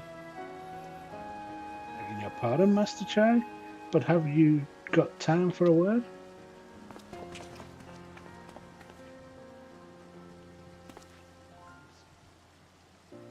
Yes, of course. Hathenbet? Aye, that's me. I let your speech, but there's folk outside these walls as don't even have enough food to last until tomorrow. More who are counting their crumbs. If you plan to change that, I want to help set things in motion. And we've much to discuss.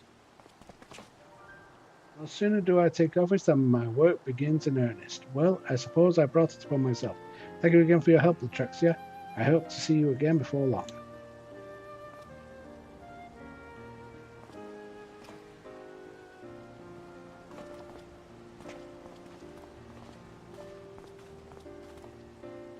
We can help in the rebuilding somehow.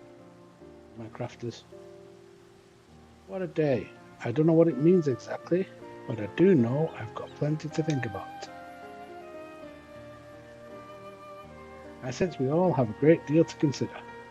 I had resolved to remain here until such time as Ulma's future was secured, but it is clear to me now that the city is in capable hands.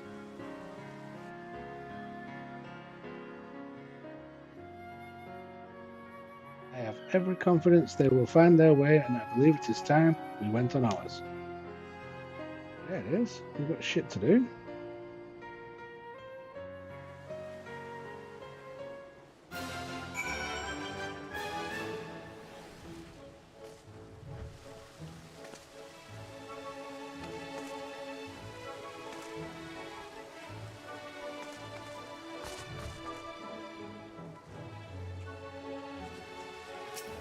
Alright.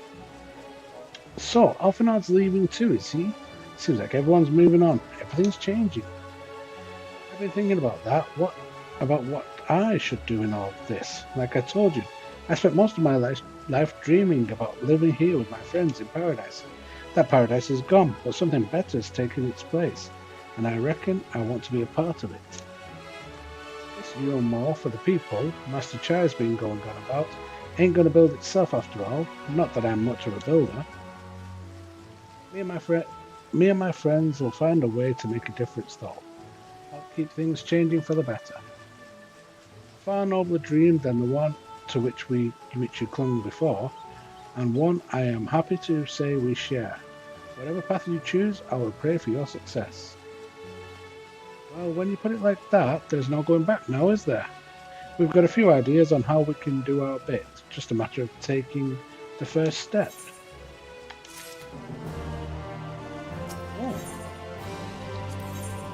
Oh, behave yourself.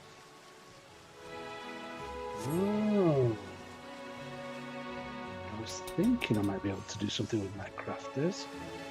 This guy is saying I'm going to be able to do something with my crafters. So let's have a look. My alchemist is my highest at the minute. Let's see what he has to say. Cashier is bursting with enthusiasm, and all he needs is somewhere to direct it. Well, Traxie, have you got a moment? I've been wanting to have a word. Is it true you're an expert alchemist? That's just one of my many, many talents.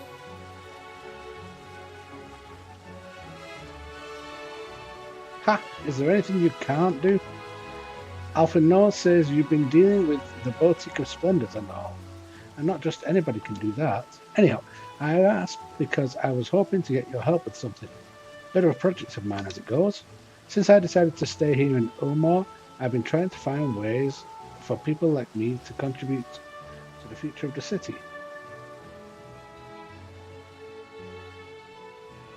Way too much now. The thing is, I've never learned a trade or nothing like that, so I was struggling to come up with ideas. After a lot of thinking, I put together a pretty decent plan, but I could do with your professional opinion and maybe a bit of help if you're up for it. What do you say? It's a good cause, I promise. I've asked a couple of old mates to meet me us outside the beehive, so I'll see you there.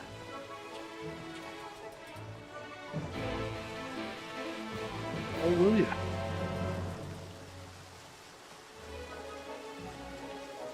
First of all, though, I'm going to have to get this quest, aren't I? Off and all was a satisfied smile, seemingly content with the state of Ulmor.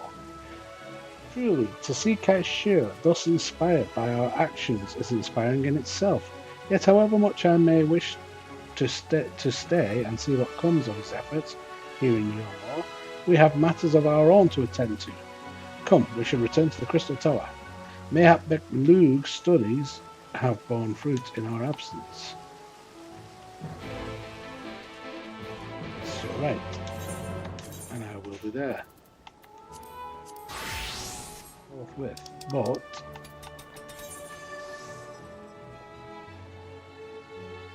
shall I go? That's this guy first, see what my crafters can do.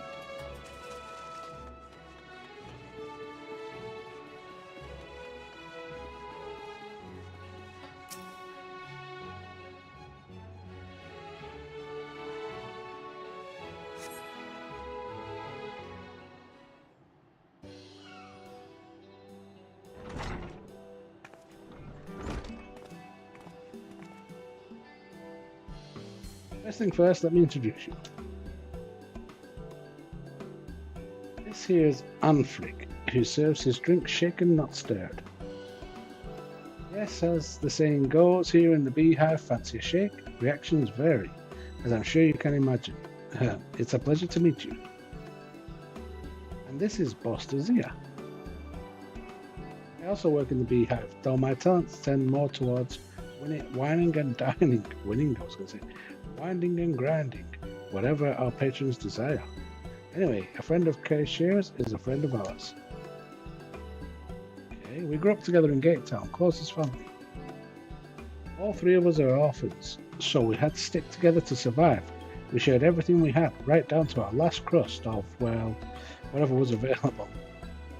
That's why we promised each other that we'd find a way into Ulmor, no matter what it took. But Anfrig and I were chosen, while Kaishir was left behind. I can't tell you how glad we were to be reunited with him after so long apart. We've been through a lot, him more than most, but we're all here now. I never thought I'd see the day.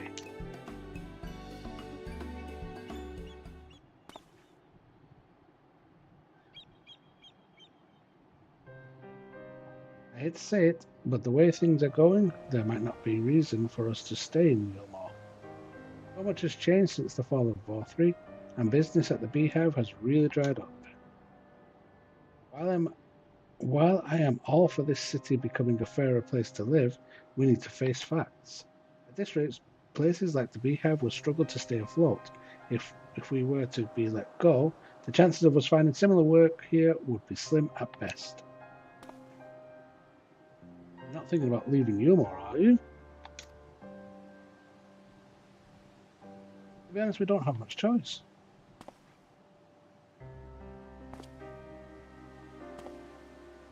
Whoa, I said I'll sort something out, didn't I? I've got a plan to bring visitors to Ulmor, and I want you two to be part of it. That's also why I brought Bloodtraxia here. Her skills as an alchemist are going to solve all of our problems, I swear.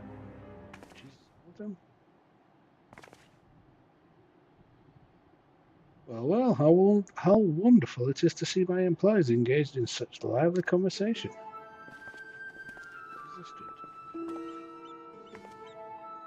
Queen Bee, sorry sir, I'll get back behind the bar. No, as you are. In fact, Mistress Moen and I were discussing ways in which the Beehive's fortune might be improved. It was then that we overheard you, and my ears pricked up when you mentioned the possibility of attracting new customers to Yulmore. Given the current state of affairs, this would be most welcome.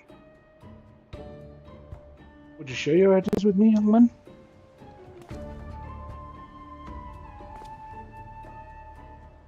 I ain't a businessman or nothing, so you'll have to excuse me if I'm off the mark here, but seems to me that under Vorthri, Yulmorans forgot what it means to actually work for a living, and most of the old industries disappeared altogether.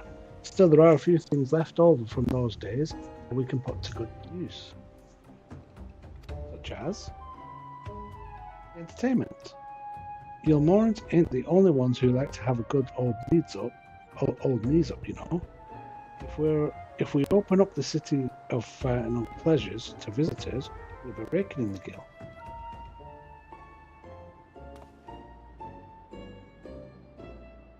And what better way to do that than telling everyone about the Beehive? Of course, word of mouth will only get us so far. But if you put me in charge of promoting your establishment, I'll do whatever it takes to bring in people from every corner of Novrand.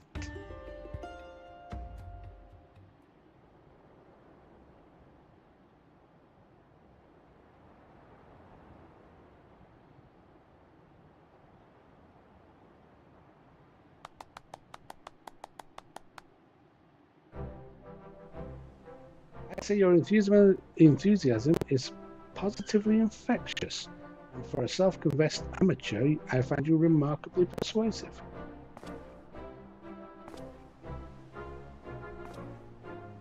I, for one, think it's a marvelous idea. Wouldn't you agree?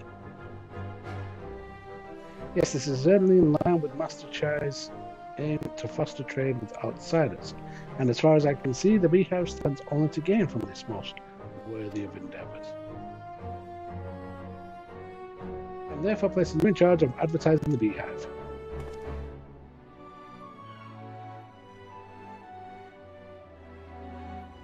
Since I have vested interest in the success of this undertaking, the Boutique of Splendors will gladly grant rewards for bringing much-needed custom to our doorstep.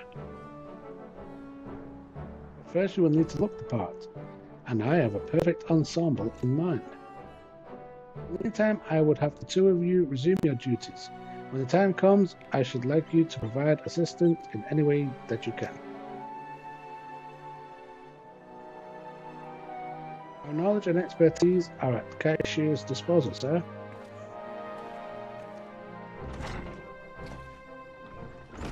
I gather that you are here at the lad's request, yes? I can only guess as to what it may entail, though I dare say all shall become clear soon enough. Bid you good day.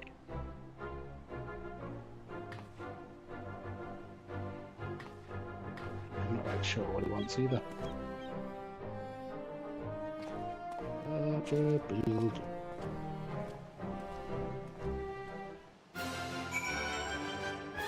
Okay, I waited.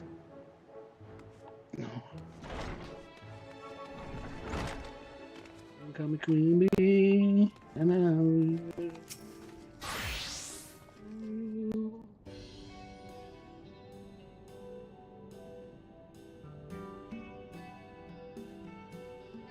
Okay, I'm not sure that's that much of an improvement. I'm surprised you recognise... Excuse me. I'm surprised you recognise me in this get-up. I have to tell you, I ain't used to wearing anything like this.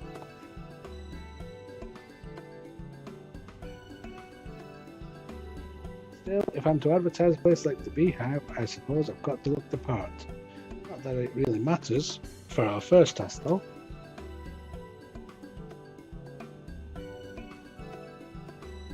While I was getting measured for my outfit, I was thinking of how we could convince everyone to come and spend their hard-earned coin in the Beehive. Rather than shouting from the rooftops, it'd be a lot easier if we gave out flyers everywhere. I ain't just talking about a handful though. I'll need hundreds, and that means I'll need paper, ink, and something to print them with. last one's the trickiest, but it'll speed things up like no one's business. Do you think you could get those for me?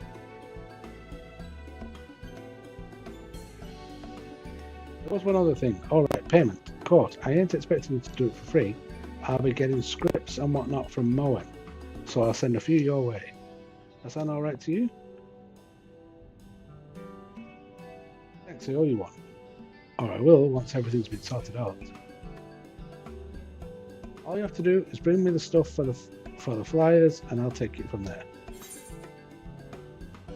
Okay? Oh, behave yourself. Oh, you're both.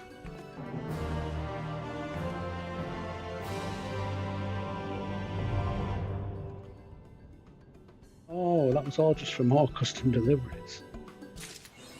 Right, I see. I can't do any more custom deliveries this week. See, I'm stuck. 0 allowances. Until the 30th. 6 more days. But I do have Kai now. Okay, that's good. Custom deliveries, that's fine. Let's go back to this then. I am not going to do there's a blue one, sure.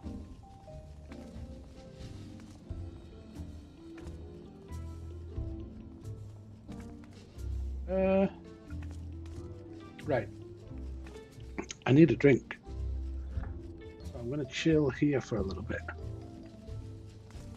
One drink. Which dancer should I put you in front of?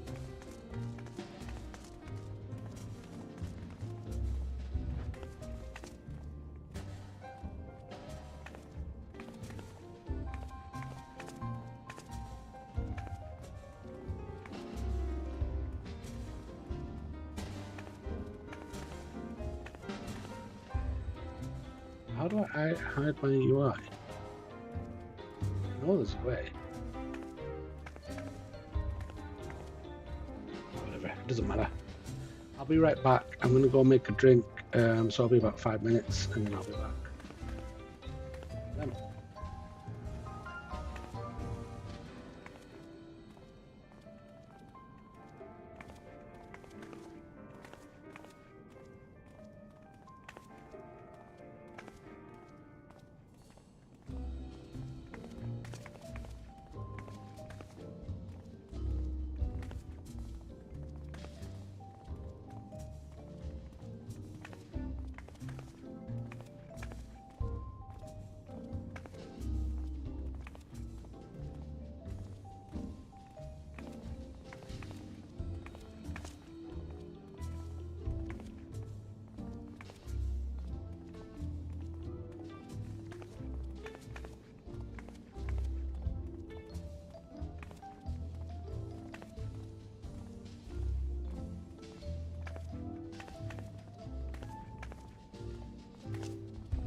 Alright, I'm back again.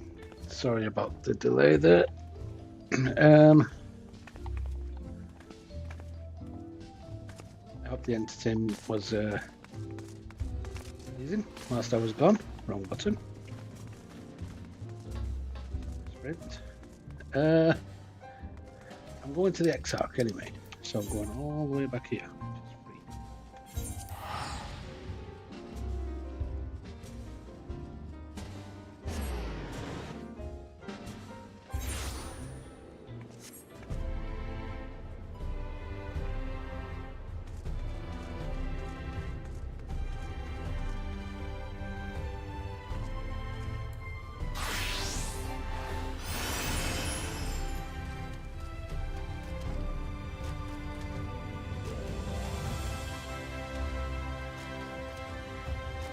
I'm going to level up this bar. You'll see I'm 73.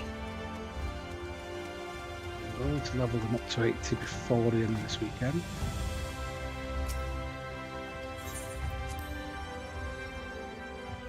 Because I just like having them. I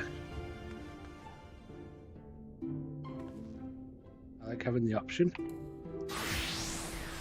run around a bit quicker with them.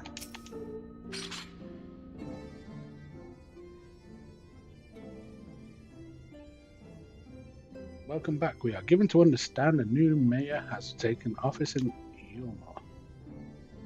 Indeed, our good friend Master Chai was elected by popular vote, and after some considerable soul-searching, chose to accept the post.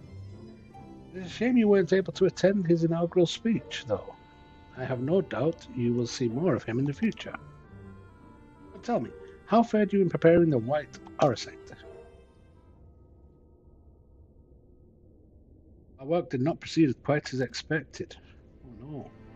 In your absence, we had a frank discussion on the principles of soul transference, and concluded at length that White Orosite was ill-suited for our purposes. Orianger, did you not say that compared to the massy soul of the Ascian, the stone could house one of ours with ease? That I did. And armed as we are with Beck Luke's invaluable insight, it would indeed prove a trifling matter were we to disregard the inviolable link twixt mind and soul. A link which would, we did belatedly realize, be weakened most perilously in the process of rendering our souls dormant, as Orosite doth require. Thus, the shedding of those fleshy simulacra and the surfeit of ether which compromiseth them, which they comprise of, would in all likelihood deprive us of our psyches as well. Go mad is basically what it's saying. It would theoretically be possible to channel your minds into the Orosite instead, but we would more than likely sacrifice your souls in the process. Which is why we have abandoned that plan, and instead devoted our time to finding a means by which mind and soul might be transported together. And we are no closer to a solution than when we first began. It is a vexing conundrum indeed, but one for which the Crystal Exarch has posited a most intriguing solution. When our discussion turned to the transference of memories and the psyche, I could not help but be reminded of a technique with which I have personal experience. Trexia, do you recall what we learned of my eyes from the encounter with Doga and Une? I speak of the royal eye of the Allegan imperial line, gifted to my forebears through the blood and memories of the ancient Allegans. It is by this gift that I am able to control the Crystal Tower. If we were to gain understanding of the technology by which the Allegans were able to accomplish this transference, perhaps then we could keep mind and soul together. Imagine, if you will, a device like unto a soul crystal, replete not only with our worldly memories, but also the bountiful energies of the soul.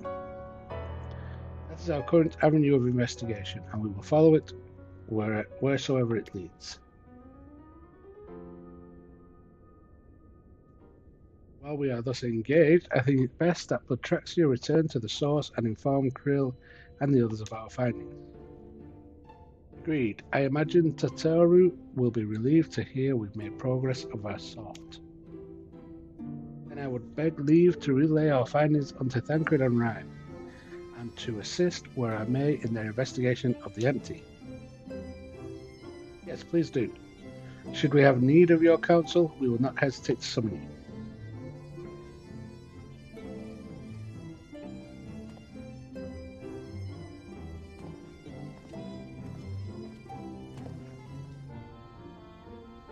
With our regards to Tataru, won't you?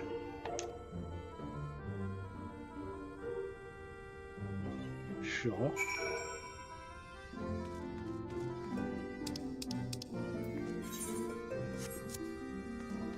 I should go through here then.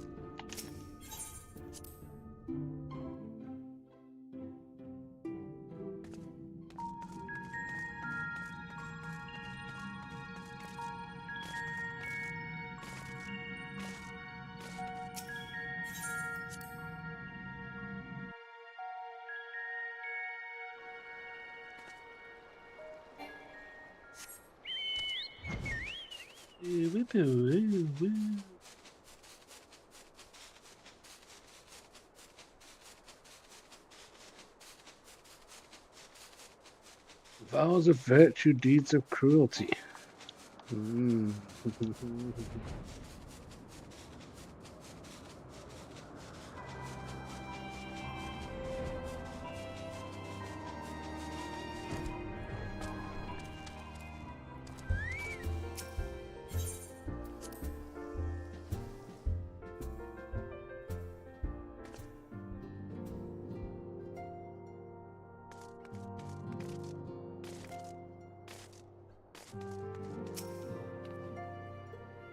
Trixie, you're back. How did everything go in the first? Wait, don't tell me.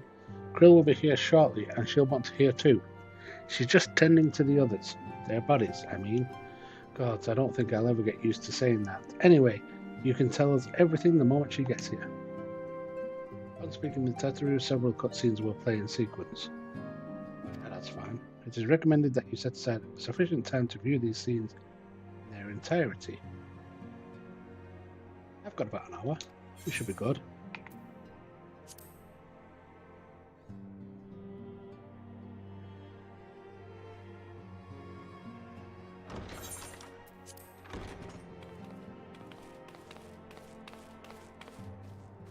Sorry to keep you waiting. I've carried out the treatment as per Master Matoya's instructions. It should slow the destabilization of their corporeal ether quite significantly. But tell me, how fare our friends in the first?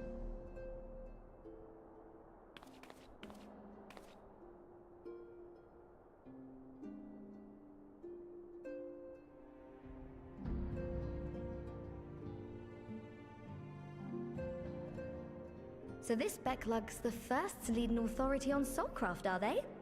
Sounds promising. And Urianger's proffered solution of white auracite is rather ingenious now that I think of it. Well, while they press on with their preparations, you may rest assured we will continue to do our part here.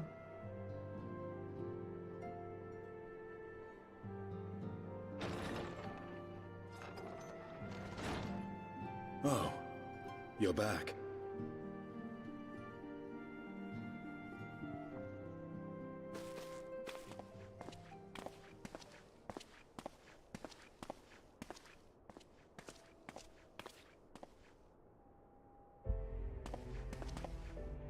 And none the worse for wear, I see.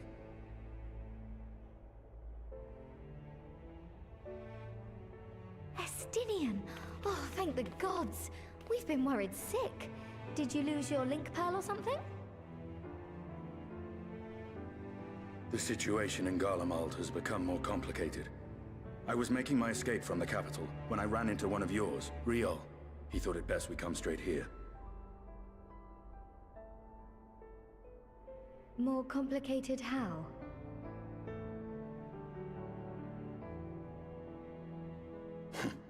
Where to begin? After entering the Empire via Razat Han, I went about my mission of investigating Black Rose. It was then, inside a provincial factory, that I encountered the one who styles himself Shadow Hunter, Gaius Balesar. Our goals being apparently aligned, we joined forces and ventured on into the heart of the capital, to the very Imperial Palace itself.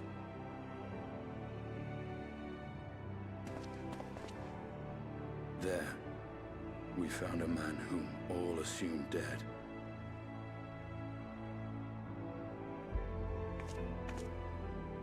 But his soul lives on, and he has wrested back his flesh.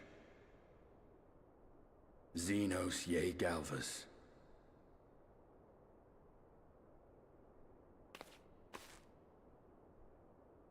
Nor did the surprises end there, for no sooner had we arrived than he murdered his sire in cold blood.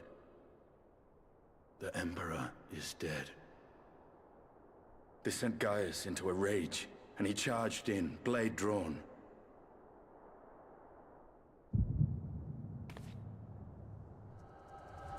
What's wrong?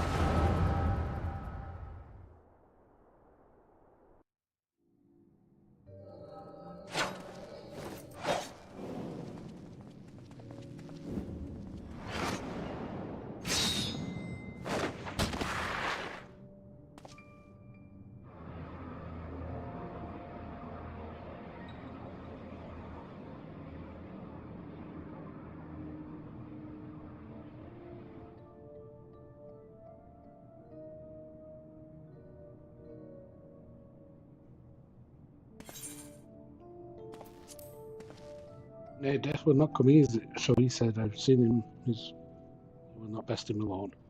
I've seen him in action. Hey, death will not come easy to that thing. If you would join me then, by all means. For what good it will do. I don't know why it's changed to unvoiced all of a sudden, but anyway. The Black Wolf and the Azure Dragon, I suppose this might suffice.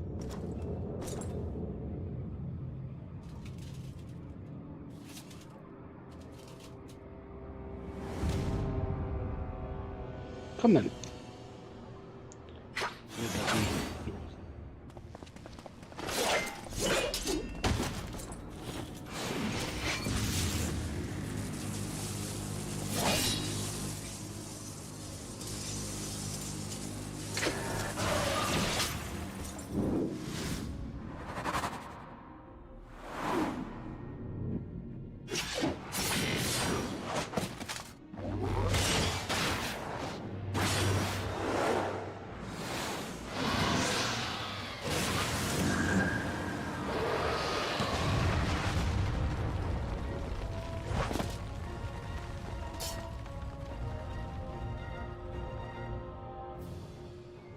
Ah, the simple pleasure of one's own flesh.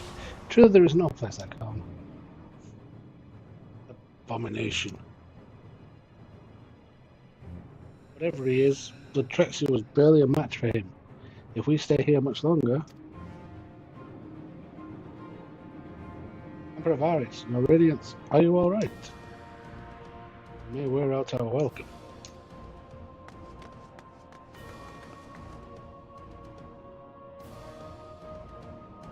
Radiance. No! Must even the most middling of sport be spoiled? The world conspires to bore me. But I have no cause to remain. I leave these vermin to you. Xenos!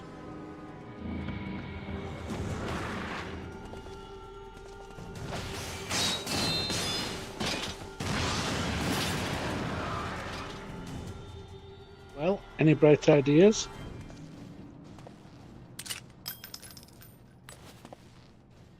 Just one.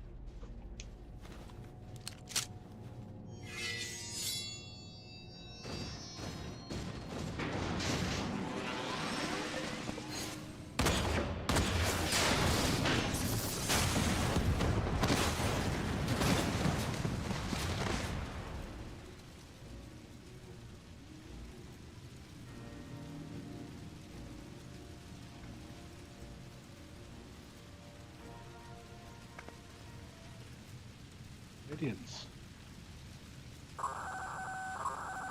The intruders have taken flight. I repeat, the intruders have taken flight.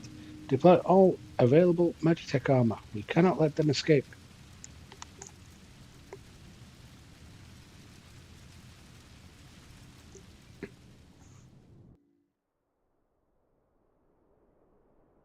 They're already gone.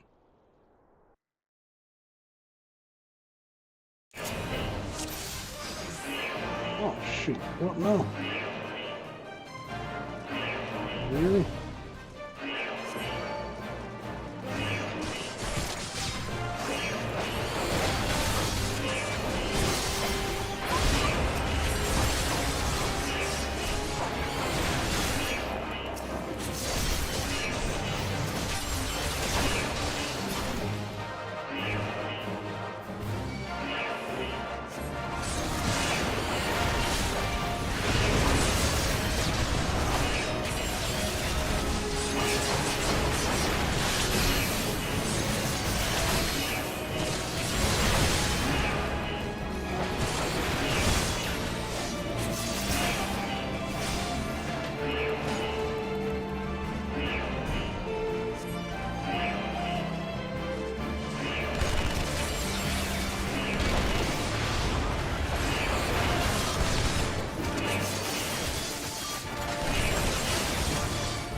Who needs to die? These two need to die.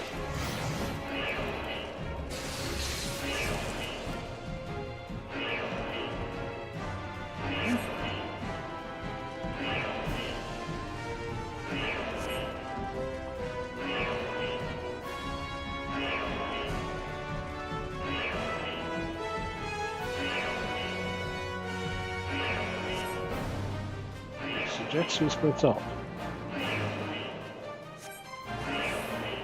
Okay. Where the hell am I supposed to go?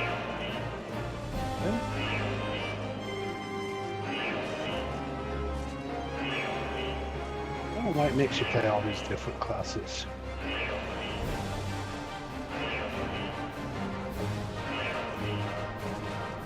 You just let people sample them. If they've got as far with one. Yeah.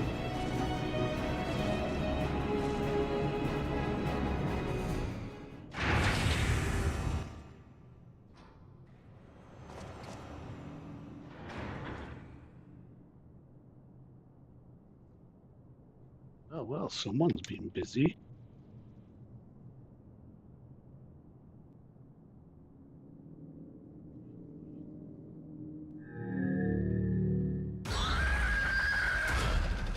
Jeez.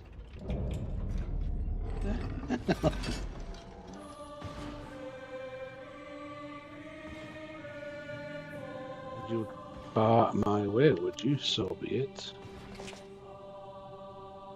Come on, dog. Lend me your strength. Still using the dragon. This is not smart.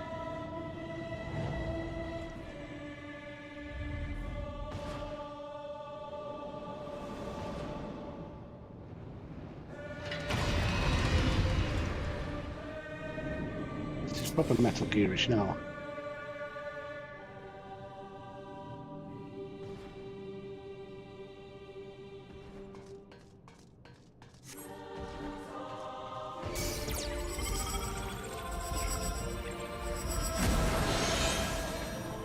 Okay, fully functional. Oh, I've got new abilities now. What's all this about?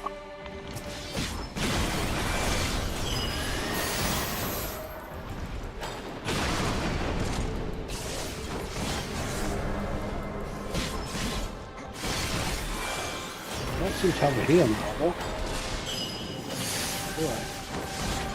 No, I can't tell. I don't think so.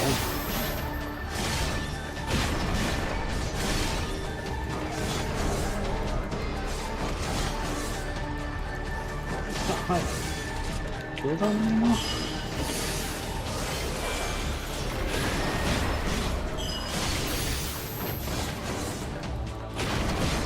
That's what I'm doing here. Oh shoot.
Ouch.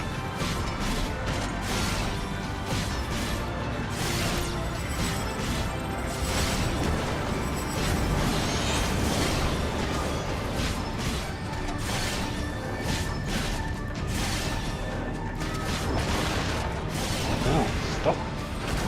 Alright, stop casting.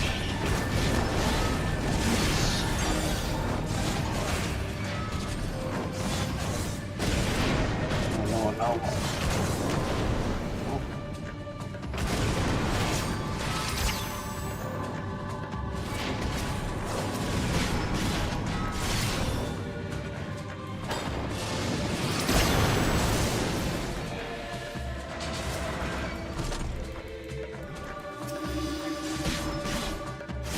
What that means.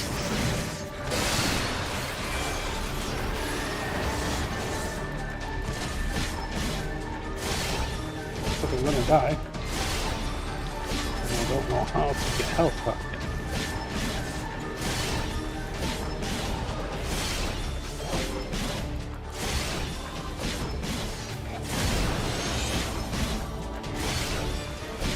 Jeez.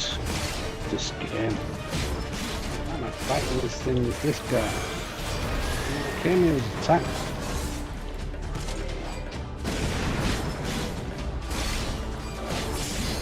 Nothing happened.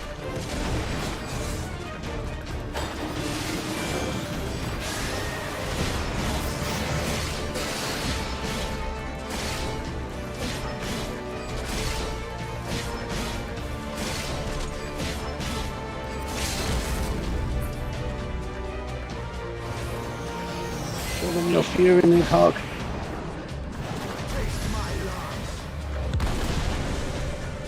There's going to be enough. Okay, actually. Nice.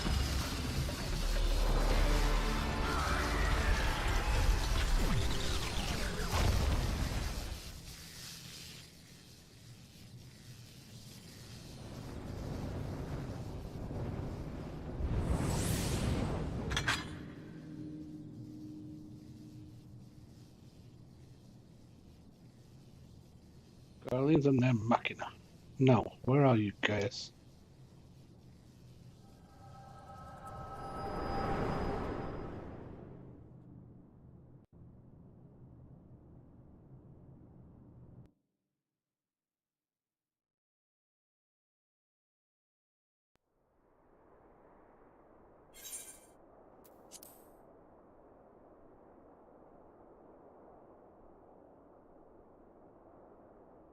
Are you all right?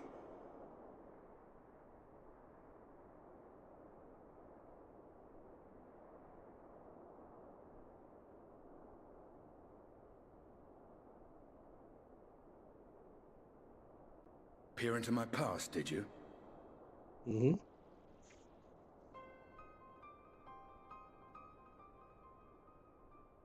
Well, I didn't quite relive the experience as you did, but I bore witness to it all.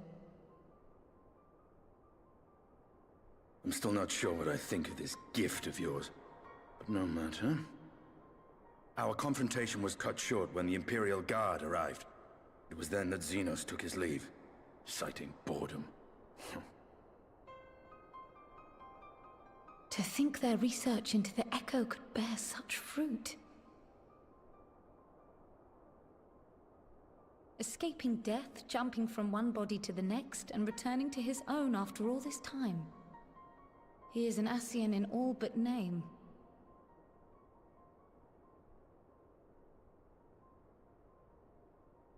It beggars belief, aye. But no more than a hero traversing the rift between worlds.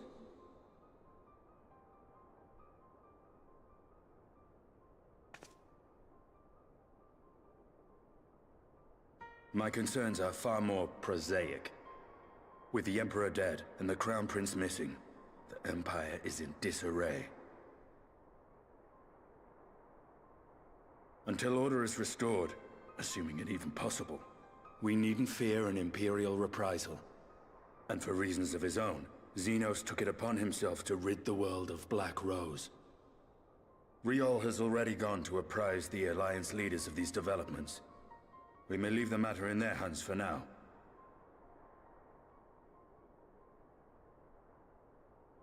Then perhaps we have seen the last of the fighting at Gimlet. Though, if it comes to civil war, I cannot help but fear for the provinces.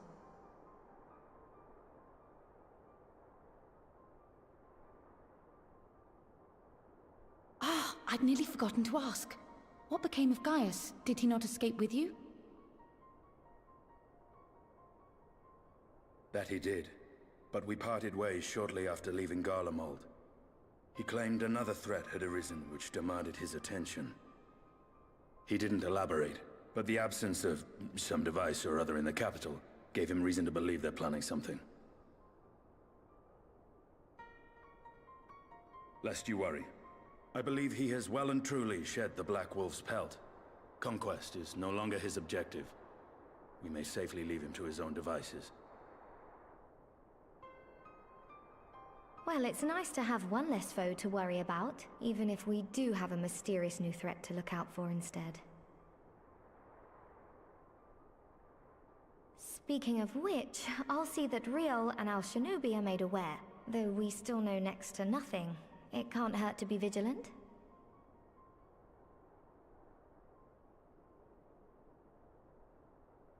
Well then, with Black Rose nipped in the bud, I believe I've fulfilled my part of the bargain.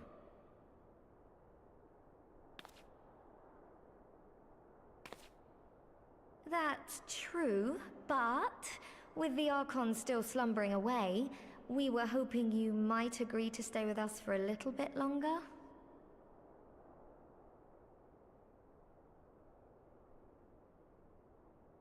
Sorry, but I'm not inclined to extend my contract. Gaius isn't the only one with business to attend to.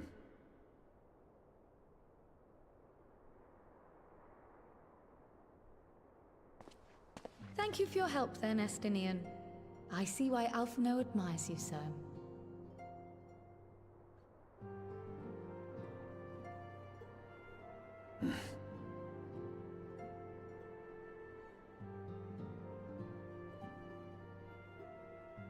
Farewell, my friend.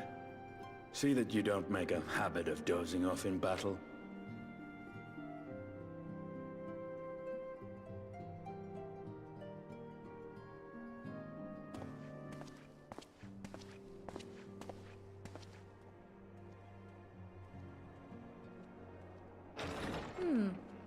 I suppose we should all be getting on then. As ever, we will see to the Archon's needs. In the meantime, why not get some rest? You've more than earned it. Go on.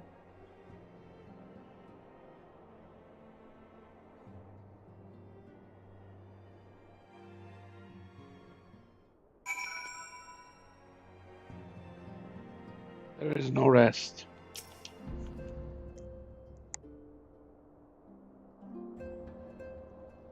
You must be shattered after all that hopping back and forth between worlds. Why not stay here and rest for a while? I'm sure Beck Luke can manage without you. They've got enough science to help them, if you ask me.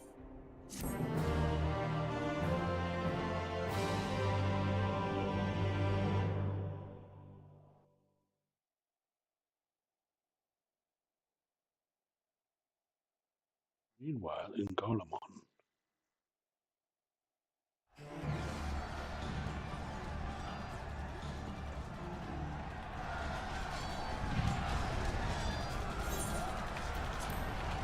Traitors, you would dare deny Lord Nerva the throne?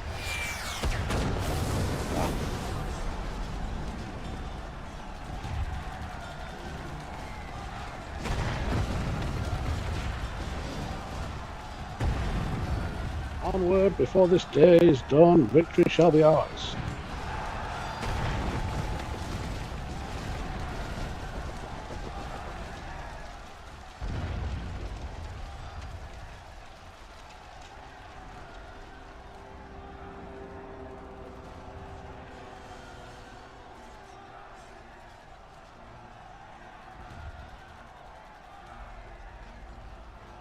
Boring, boring, boring.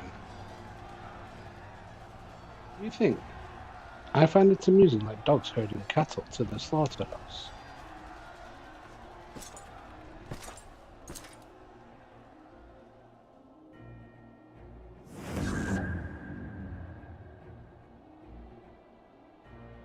That's you. Your soul is who are you?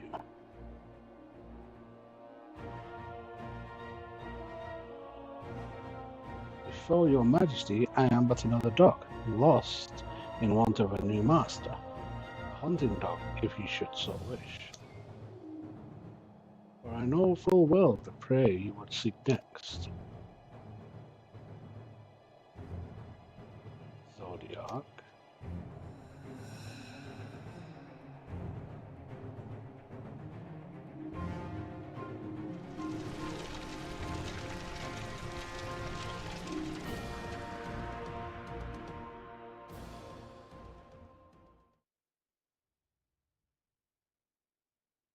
Meanwhile, in Yulmore, in the first,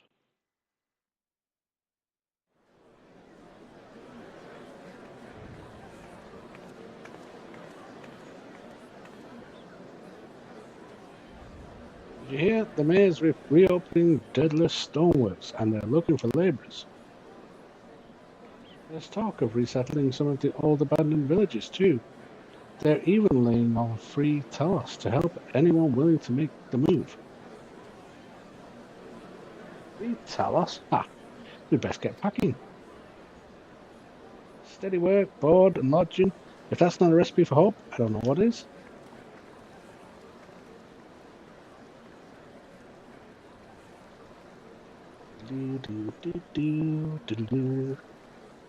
Hope?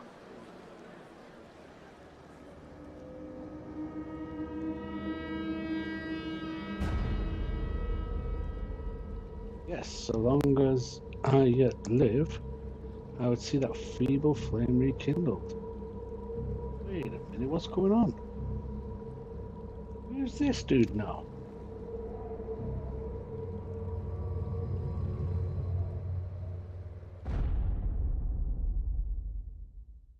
It is my destiny to see our dream fulfilled.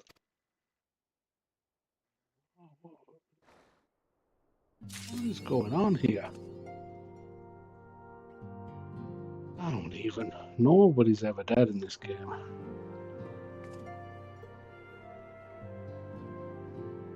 What was the quest I just completed?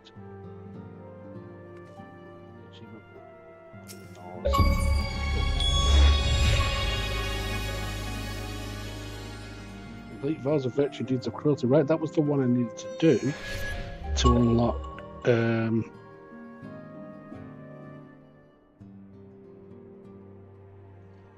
not the Eureka, the other one. Anyway, I'll work that out later. Krill is glad for your return, though it remains to be seen if she has glad tidings to share. Oh, we're going to go somewhere else now, do something completely different. Drexia, my, what a pleasant surprise! If you've come to inquire after the Archons, fear not. Master Matoya's treatment has proven effective in stabilizing their corporal ether. We mustn't grow complacent, however. Potent though these magics may be, they are not without limits. We can only hope they afford us enough time for the Crystal Exarch to complete his work. If only we could go with you to the first and help. Pardon the interruption, but I come bearing urgent news. Ah, the tracksuit has been far too long, my friend.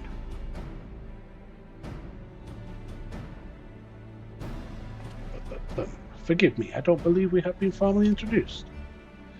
Maxima, former Garlean ambassador. I remain here in Eorzea under the auspices of Commander Aldin, offering what counsel I can in the hopes of resolving the present conflict with the Empire. Ah yes, I have heard stories of a defector from Garlemald, but never mind that. You said you have urgent news. Indeed, as you may have heard, the Imperial capital is in turmoil, and a sizable portion of the Garlean forces have been recalled from the Gimlet Dark. With their numbers so greatly diminished, the main host of the Alliance has withdrawn, leaving the Alamegan resistance to keep watch over the border. And it is there we have welcomed our most unexpected visitor, who claims that his de-escalation may belie growing dangers and unforeseen threats. Commander Aldin has arranged for an impromptu meeting to discuss these revelations. He has also requested a representative of the Scions attend as well, though it was clear to whom he wished I extend this invitation. It would seem time is of the essence. Well, you'll not be attending this meeting alone, though I am not as well vested in the affairs of city-states as our comrades. I see no reason to burden a single Scion with all this. Yes, of course. Then we must make for Alamegan Quarter with all haste. Well, what are you waiting for? Get going, you two.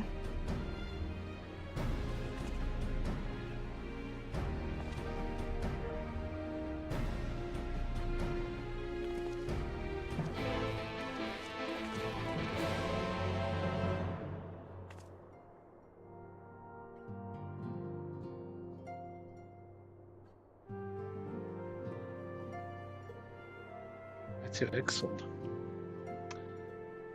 Oh, I don't know if I want to start this now. I guess I do, but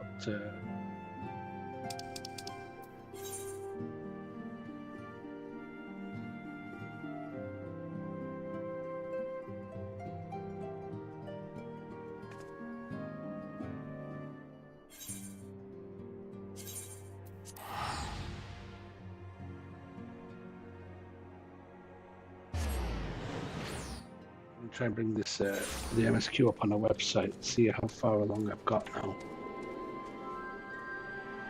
Quick.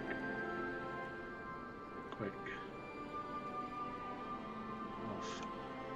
It'll take long though. Just depends how long it takes to load sometimes. What is the question on old enemies, new threats?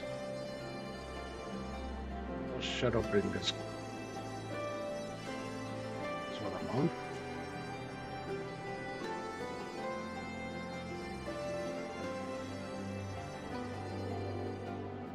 Yeah, so there was 10 quests in that Vows of Virtue. There are 10 quests in this one now. Which has a dungeon just before the end. And there's 12 quests in the next one. There's a dungeon and a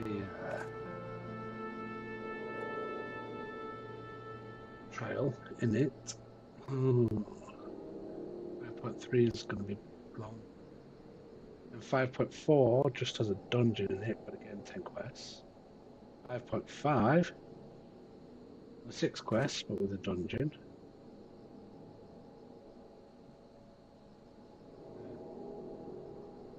Oh, there are 3 quests after that. 5.55.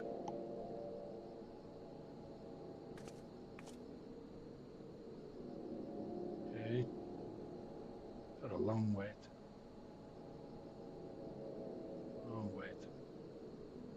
So we just completed Vows of Virtue, Deeds of Cruelty, and we're about to start Echoes of a Falls.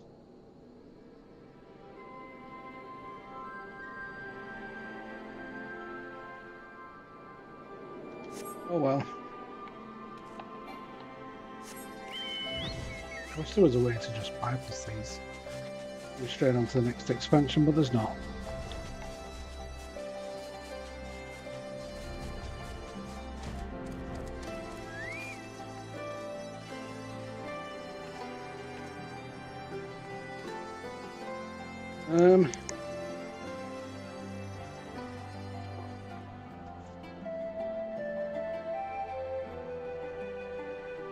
I don't want to get bogged down into this one now because it's going to end soon in the next half an hour. So what I'm thinking of doing is going to the Dominant Enclave and having another look at that other area I'm unlocking. Apparently I need to finish that quest before I carry on in here. In the Gangos. There should be a quest for me in here. Should be. Yes, this one, Marsak.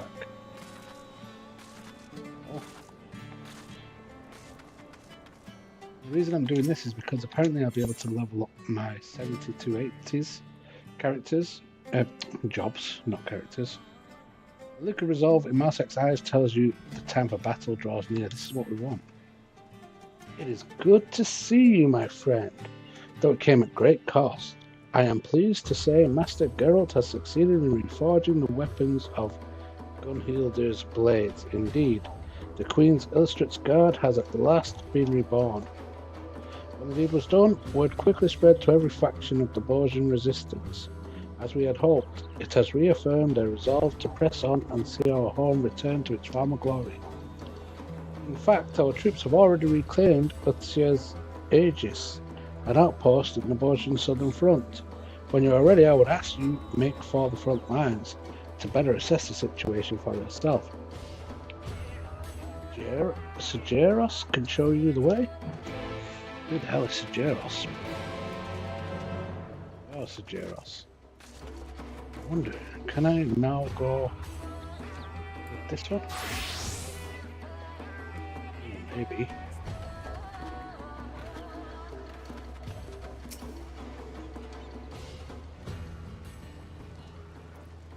Ah, Blade Grande, I've been expecting you if you'll come with me.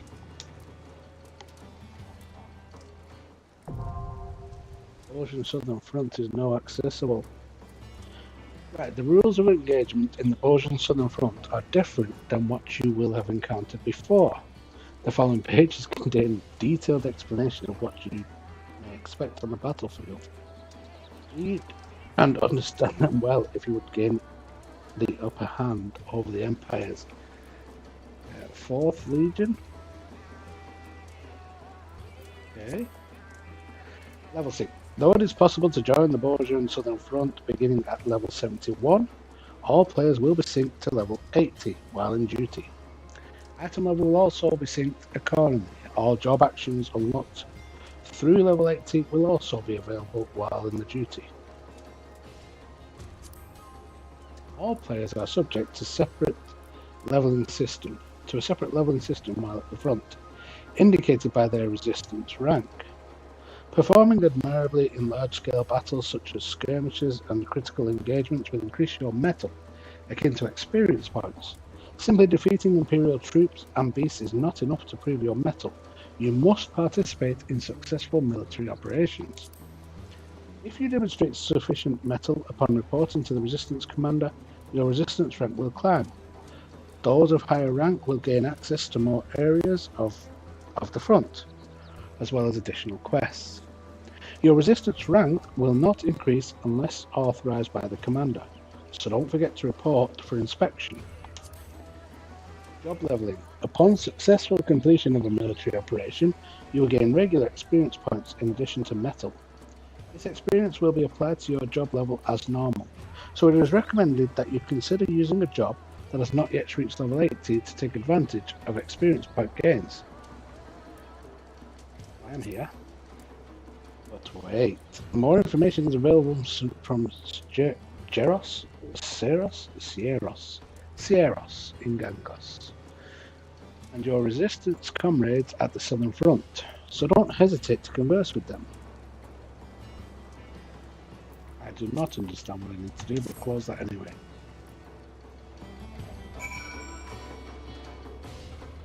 stressed soldier now. What do you want? A stressed soldier seeks your counsel regarding the resistance weapons. Right.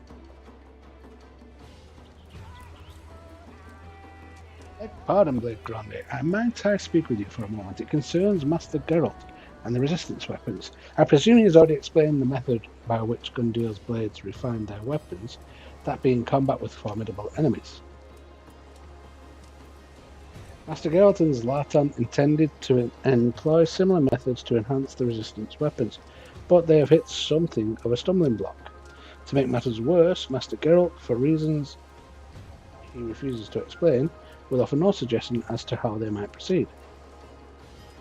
Try as he might, Zlatan cannot convince him to expound on his thoughts, and quite frankly, we are at a loss. There's the dick.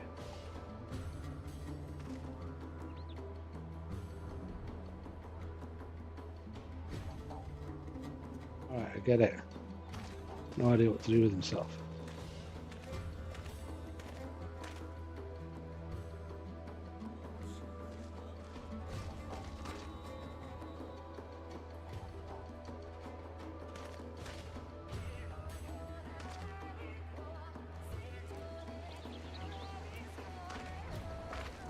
Might we prevail upon you to inquire after Master Geralt? I just want to get in here and do something though. Why are you making me do this nonsense? I'll go have a chat with him just in case it's something I can do inside. I can't. Because I'll have to be this guy first. This job. I'm saying this guy. Changing characters. Definitely not.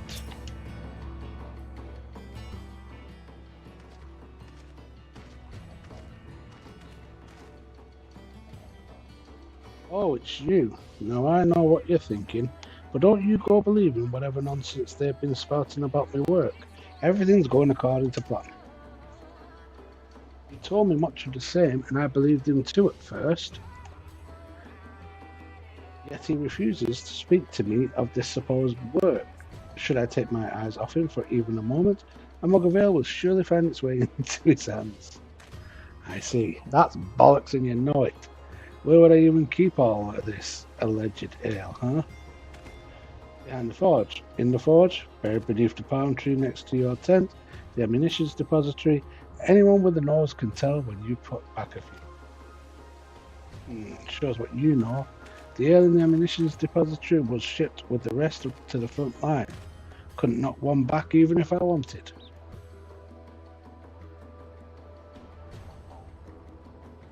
Unless you forget, I furnished an entire squad of soldiers with them resistance weapons. Don't you think you'd be being just a wee bit demanding? Breathing down my neck for more bells and whistles? Was trouble enough forging them in the first place? Without my muse, well... Has the master blacksmith finally reached his limit?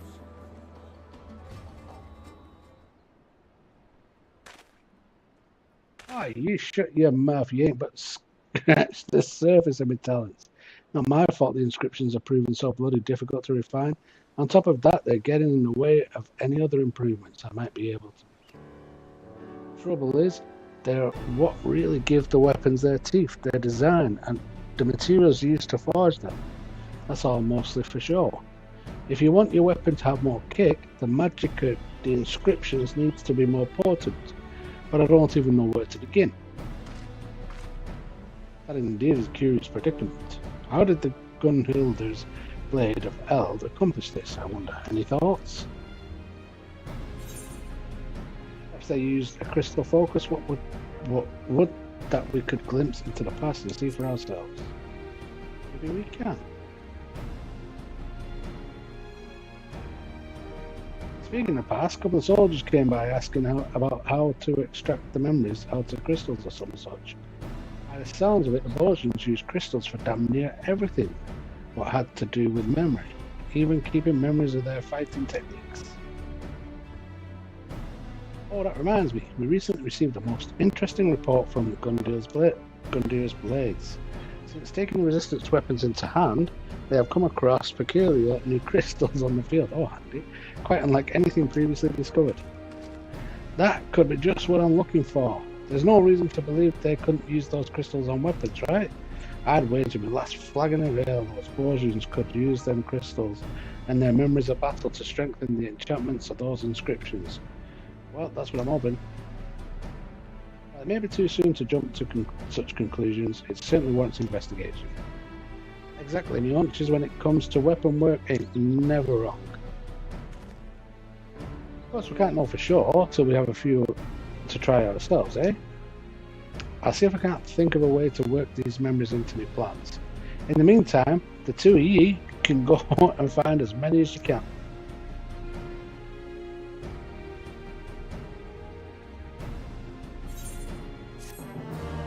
You want to get crystals? Let me in that place. I want to go see what happens.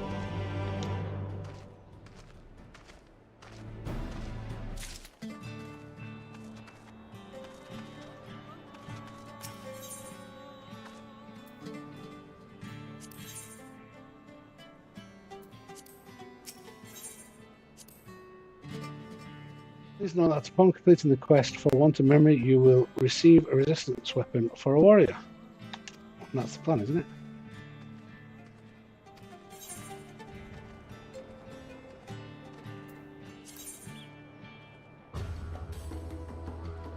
Wanted is ready to test the power of memories, changing classes of jobs, blah blah blah. Right then, as we discussed, Master Geralt, I would ask that you procure memories of your weapon. If I may be frank, it is quite a relief to know we needn't rely on Mistress Rowena for this endeavour. Fashioning weapons for new Glomdale blades was taxing enough on our coffers. God, I shudder to think what more she could demand as payment. But I digress. Perhaps first we should consider what manner of memory would be suitable for our purpose. It should be memories of battle, of course, but the weapons lineage can be traced to Borgia, so perhaps memories of battle on the southern front would be ideal. And to add the personal touch, I should think a memorable blade from places in your past would do nicely. By my estimates, we will need 3 varieties of memory and 20 of each. When you've gathered what we need, we can consult Master Geralt on how to best proceed. Memories of the dying can be obtained in the field fighting at the southern front from specific fates in specific locations. Memories of the dying can be found in fates in the following 6 locations. Oh, memories of the dead. Okay. Okay. With Skull Render in your inventory or armory chest. Deliver the memories of the dying to Zlatan at Gangos.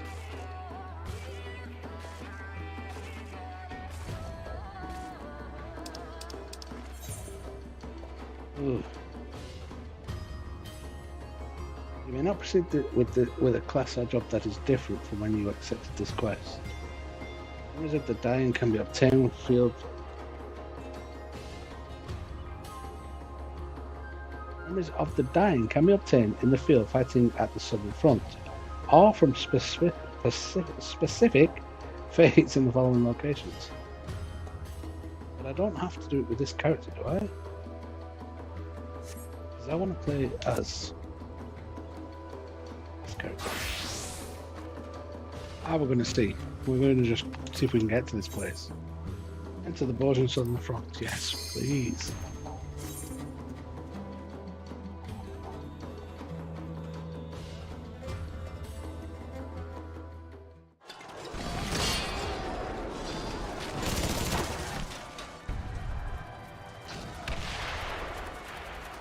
I need to watch a guide on this later on what I should be doing, but right now I just wanted to see if we can get in here and do something.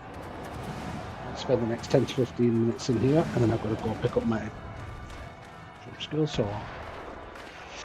my stream will be coming to an end very soon.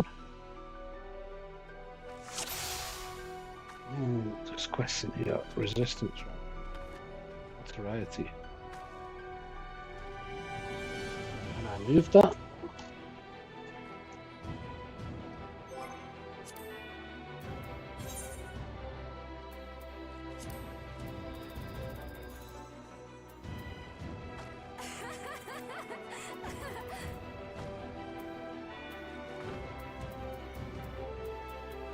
Resistance rank?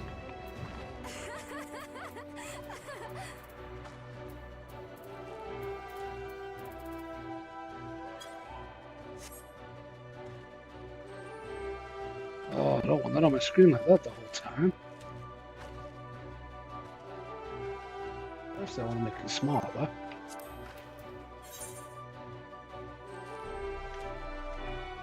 It doesn't look like it's part of the HUD though, does it? Oh. Okay. Well, that really sucks. That means... oh.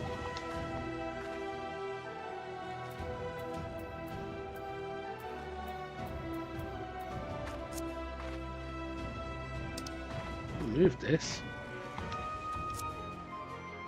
Oh, screw it, I can't move it. Let's just not. Right.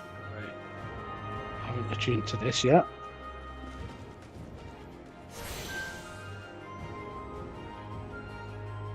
Attune yourself to an Aethernet shard and now have access to the region's Aethernet. Additional shards can be found across this region. Attune to them to facilitate faster travel throughout the area. Shard. Right.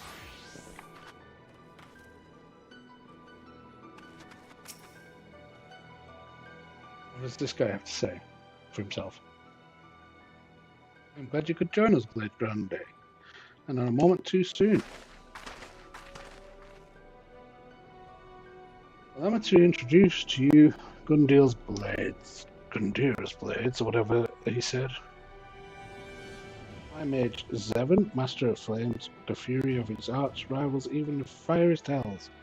I solid the eagle-eyed in brightest day or darkest night, no enemy will escape her sight. Okay, Stanek, the unwavering blade of Borgia, the foes dashed against his shields are beyond counting.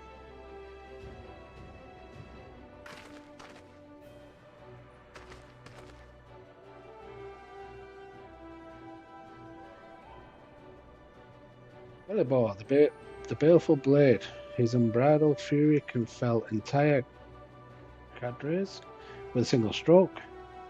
Aggie, the iron fist of Borgia, a young prodigy with martial skills put even the most seasoned veterans to shame. Lads, the merciful blade, no foe, however terrible, will dissuade his blade from finding its mark. Alright. Rest assured, this is not the guard in its entirety. A number have already taken to the field and will benefit greatly from your presence, if you are willing. Oh, I'm willing.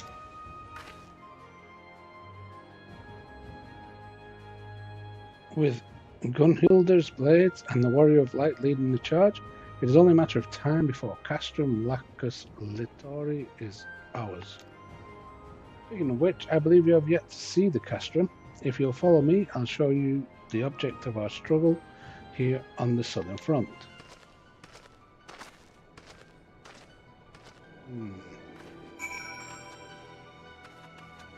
Box right there on my screen.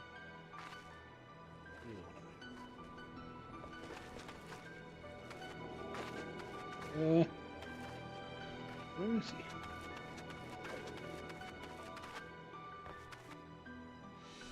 Up there. How do I get up there? Do I go through? Or go around?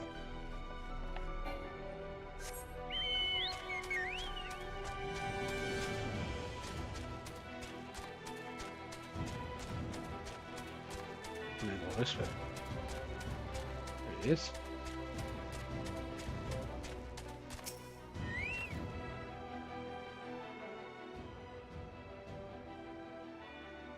There it is, Castrum Lacus Litori, to use the Garlean moniker.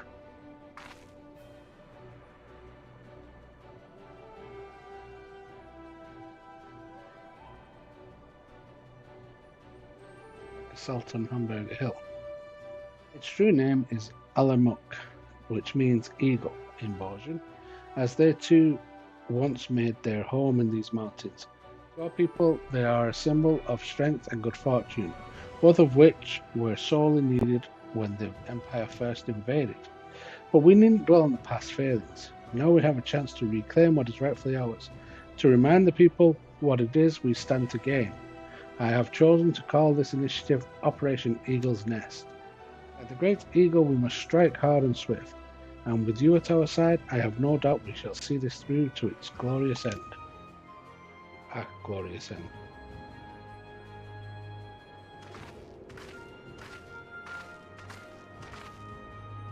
Certainly, Adam. But before you rush into battle, I believe Mikoto wished to discuss the crystal focus with you. Good tidings, perhaps.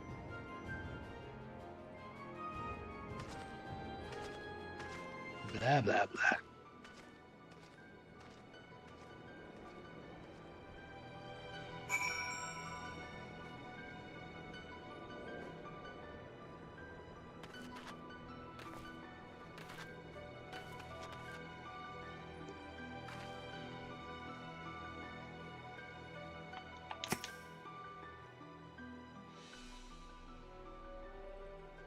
Betrayal. I have rather exciting news to share. As you may recall, the energies of the crystal focus were spent on our exploration of Sid's memories. After careful analysis, we have concluded that it can, in fact, absorb ether in a similar fashion to the Arasite we discovered in release. This assumes, of course, we have a suitable source of energy matching its ethereal frequency. And therein lies the problem. Crystals bearing such a specific ethereal signature are quite rare. We could never hope to amass the quantities needed. Were we to locate an ether current of the correct frequency, however, charging the focus would be a matter of course. Unfortunately, such currents exist only in regions of Borgia rife with Imperials.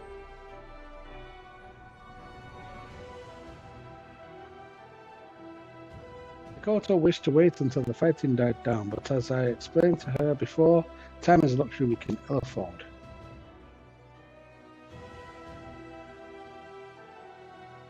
Aaron, I'm sure you understand better than anyone that the bloodshed will only cease when a victory is decided, the death toll climbing even higher on both sides.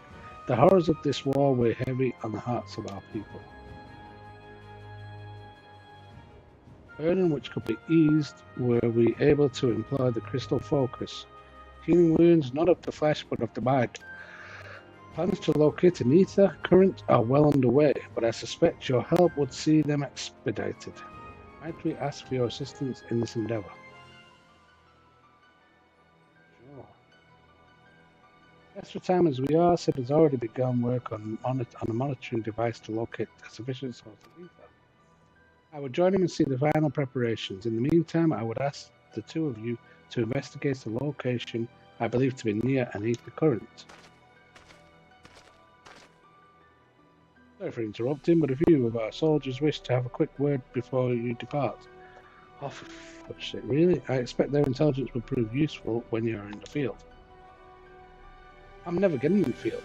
I only had 10 to 15 minutes. 10 of them have been wasted already.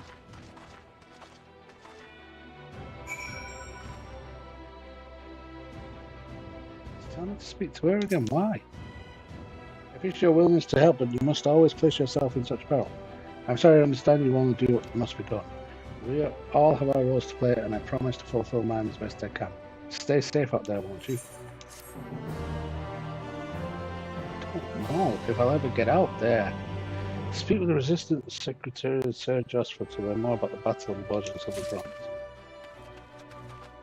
Honor. I just want to go out.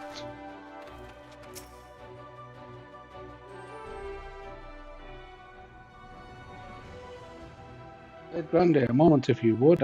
I serve as a war historian for the Borgian Resistance, and Marsak tells me you may be able to help in my work. I didn't tell you how the atrocities of war can wear on a soldier. As such, it has become increasingly difficult to find one of sound mind and body who can accurately recount their experiences on the battlefield. For a hardened warrior such as yourself, I suspect keeping an account of the foes you face should prove a rather trifling task. That's not to say I expect a detailed record of your every interaction, mind. If you trade blows with any notable figures, however, I would hear of it. All information gathered from the Battle for Borgia will ultimately be compiled within my field records. Here, you may use this to take note of any memorable encounters in the field. I realize the burden places on you, which is why I will see to it personally that you are duly compensated for your efforts. Oh. The field records now available in the collection in the duty section. On completion of certain quests, skirmishes, and critical engagements in the Borgian Southern Front, you will obtain a sheaf of notes. Those notes can then be used to add entries to the field record. Any unused notes can be exchanged for various rewards by speaking with the Resistance.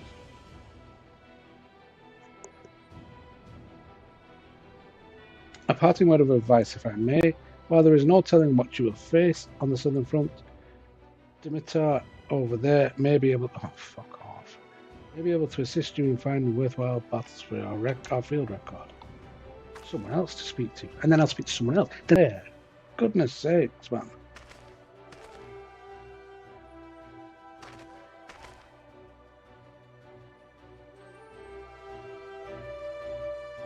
Oh, look at this shit. Stop.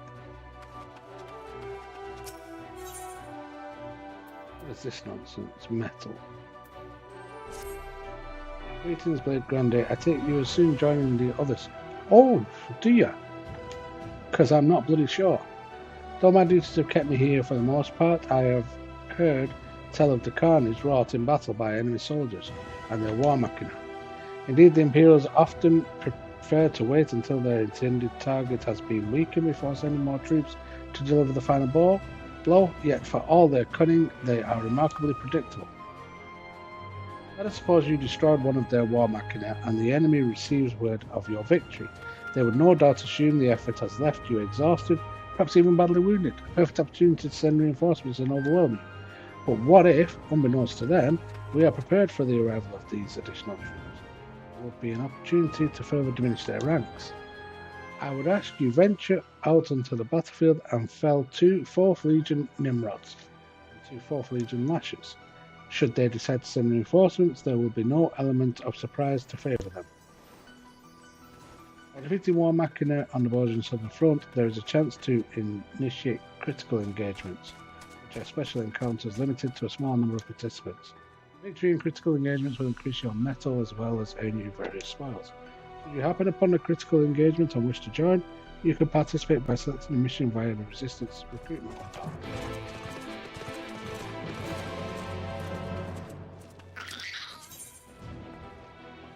There are no engagements at the minute. Lovely. Am I going in? I'm not actually going in.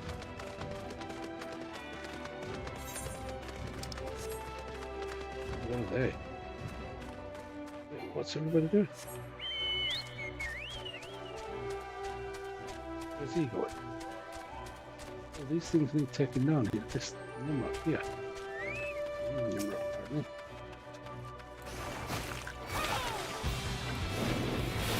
I wonder, can my...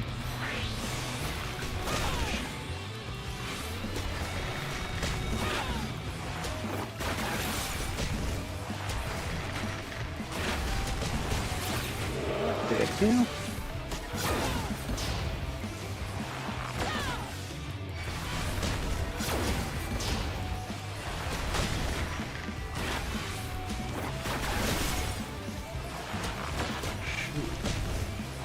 Let's up a bit here.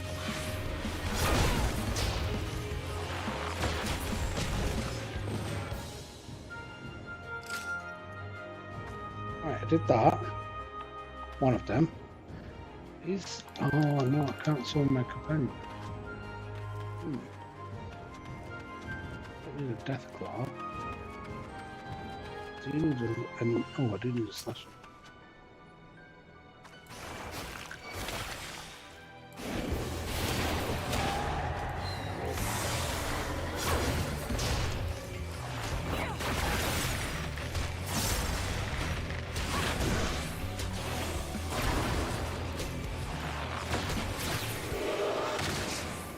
Seems to go a lot faster.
I did that. Can I get out of here now? Just to be fair, I need to leave anyway.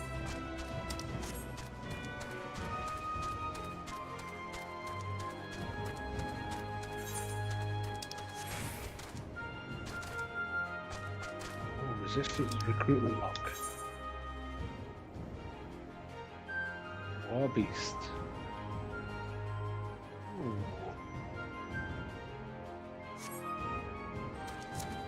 Okay.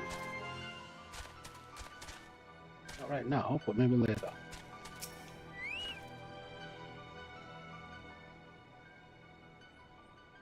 Ah, you are returned, and none the worse for wear, I see. I expect that's more than we can say for any Imperials who dare cross your path.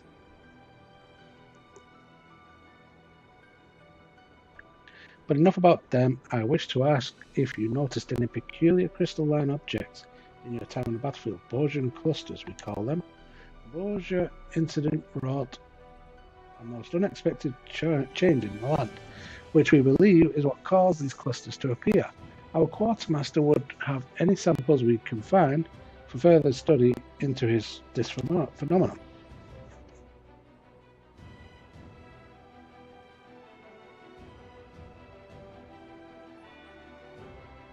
We haven't much, but you can be certain she will see you rewarded for anything you can offer. Upon defeating War Machina, there is a chance you will obtain the Borgian clusters. These clusters can be exchanged with the Resistance Quartermaster to gain priority when players are selected for participation in critical engagements. They may also be exchanged for various goods. If you don't mind my asking, have you taken time to report to my commanding officer? No, because I'm sick of talking to people. Just let me out there doing stuff. Oh, man.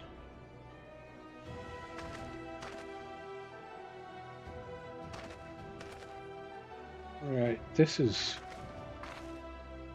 considering all you've done to help us this far, I'd say you've more than proven your mettle.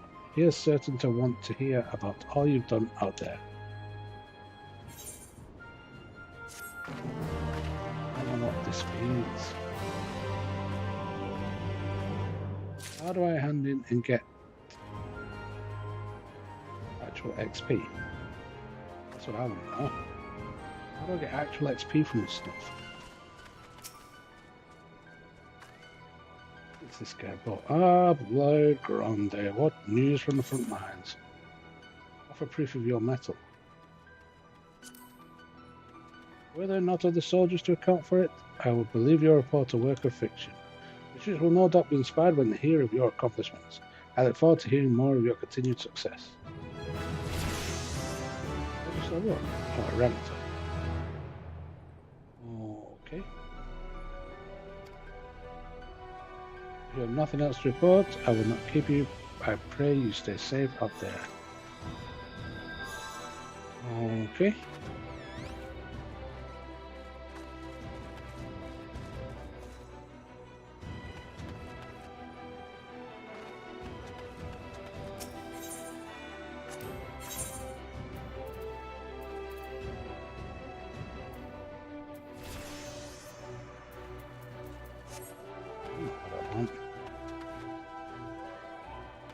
Guess it was this quartermaster, was it?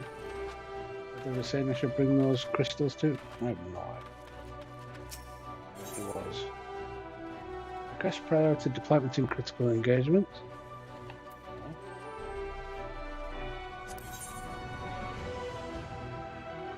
What is this? Single unidentified memory of the lost. Oh, these are the things that they probably want in there, isn't it? These fragments.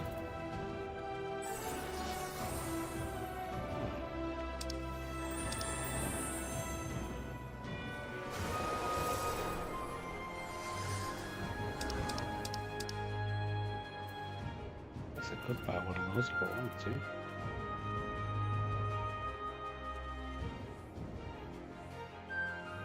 Muscure 3. Anyway, I've got to be going.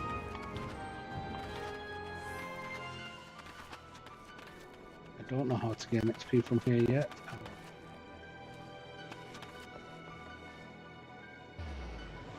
Now,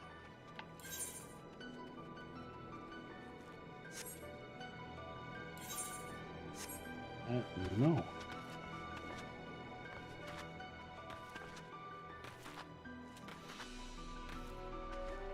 I need to leave here, I guess.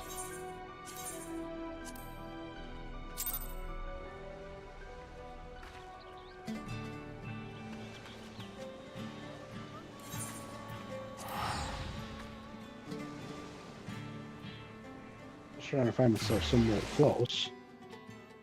I can leave myself that's gonna gain. Ah, there we go.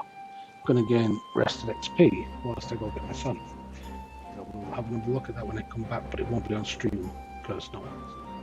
Anyway, so that's me for today. I'll be back tomorrow for another three hours or so.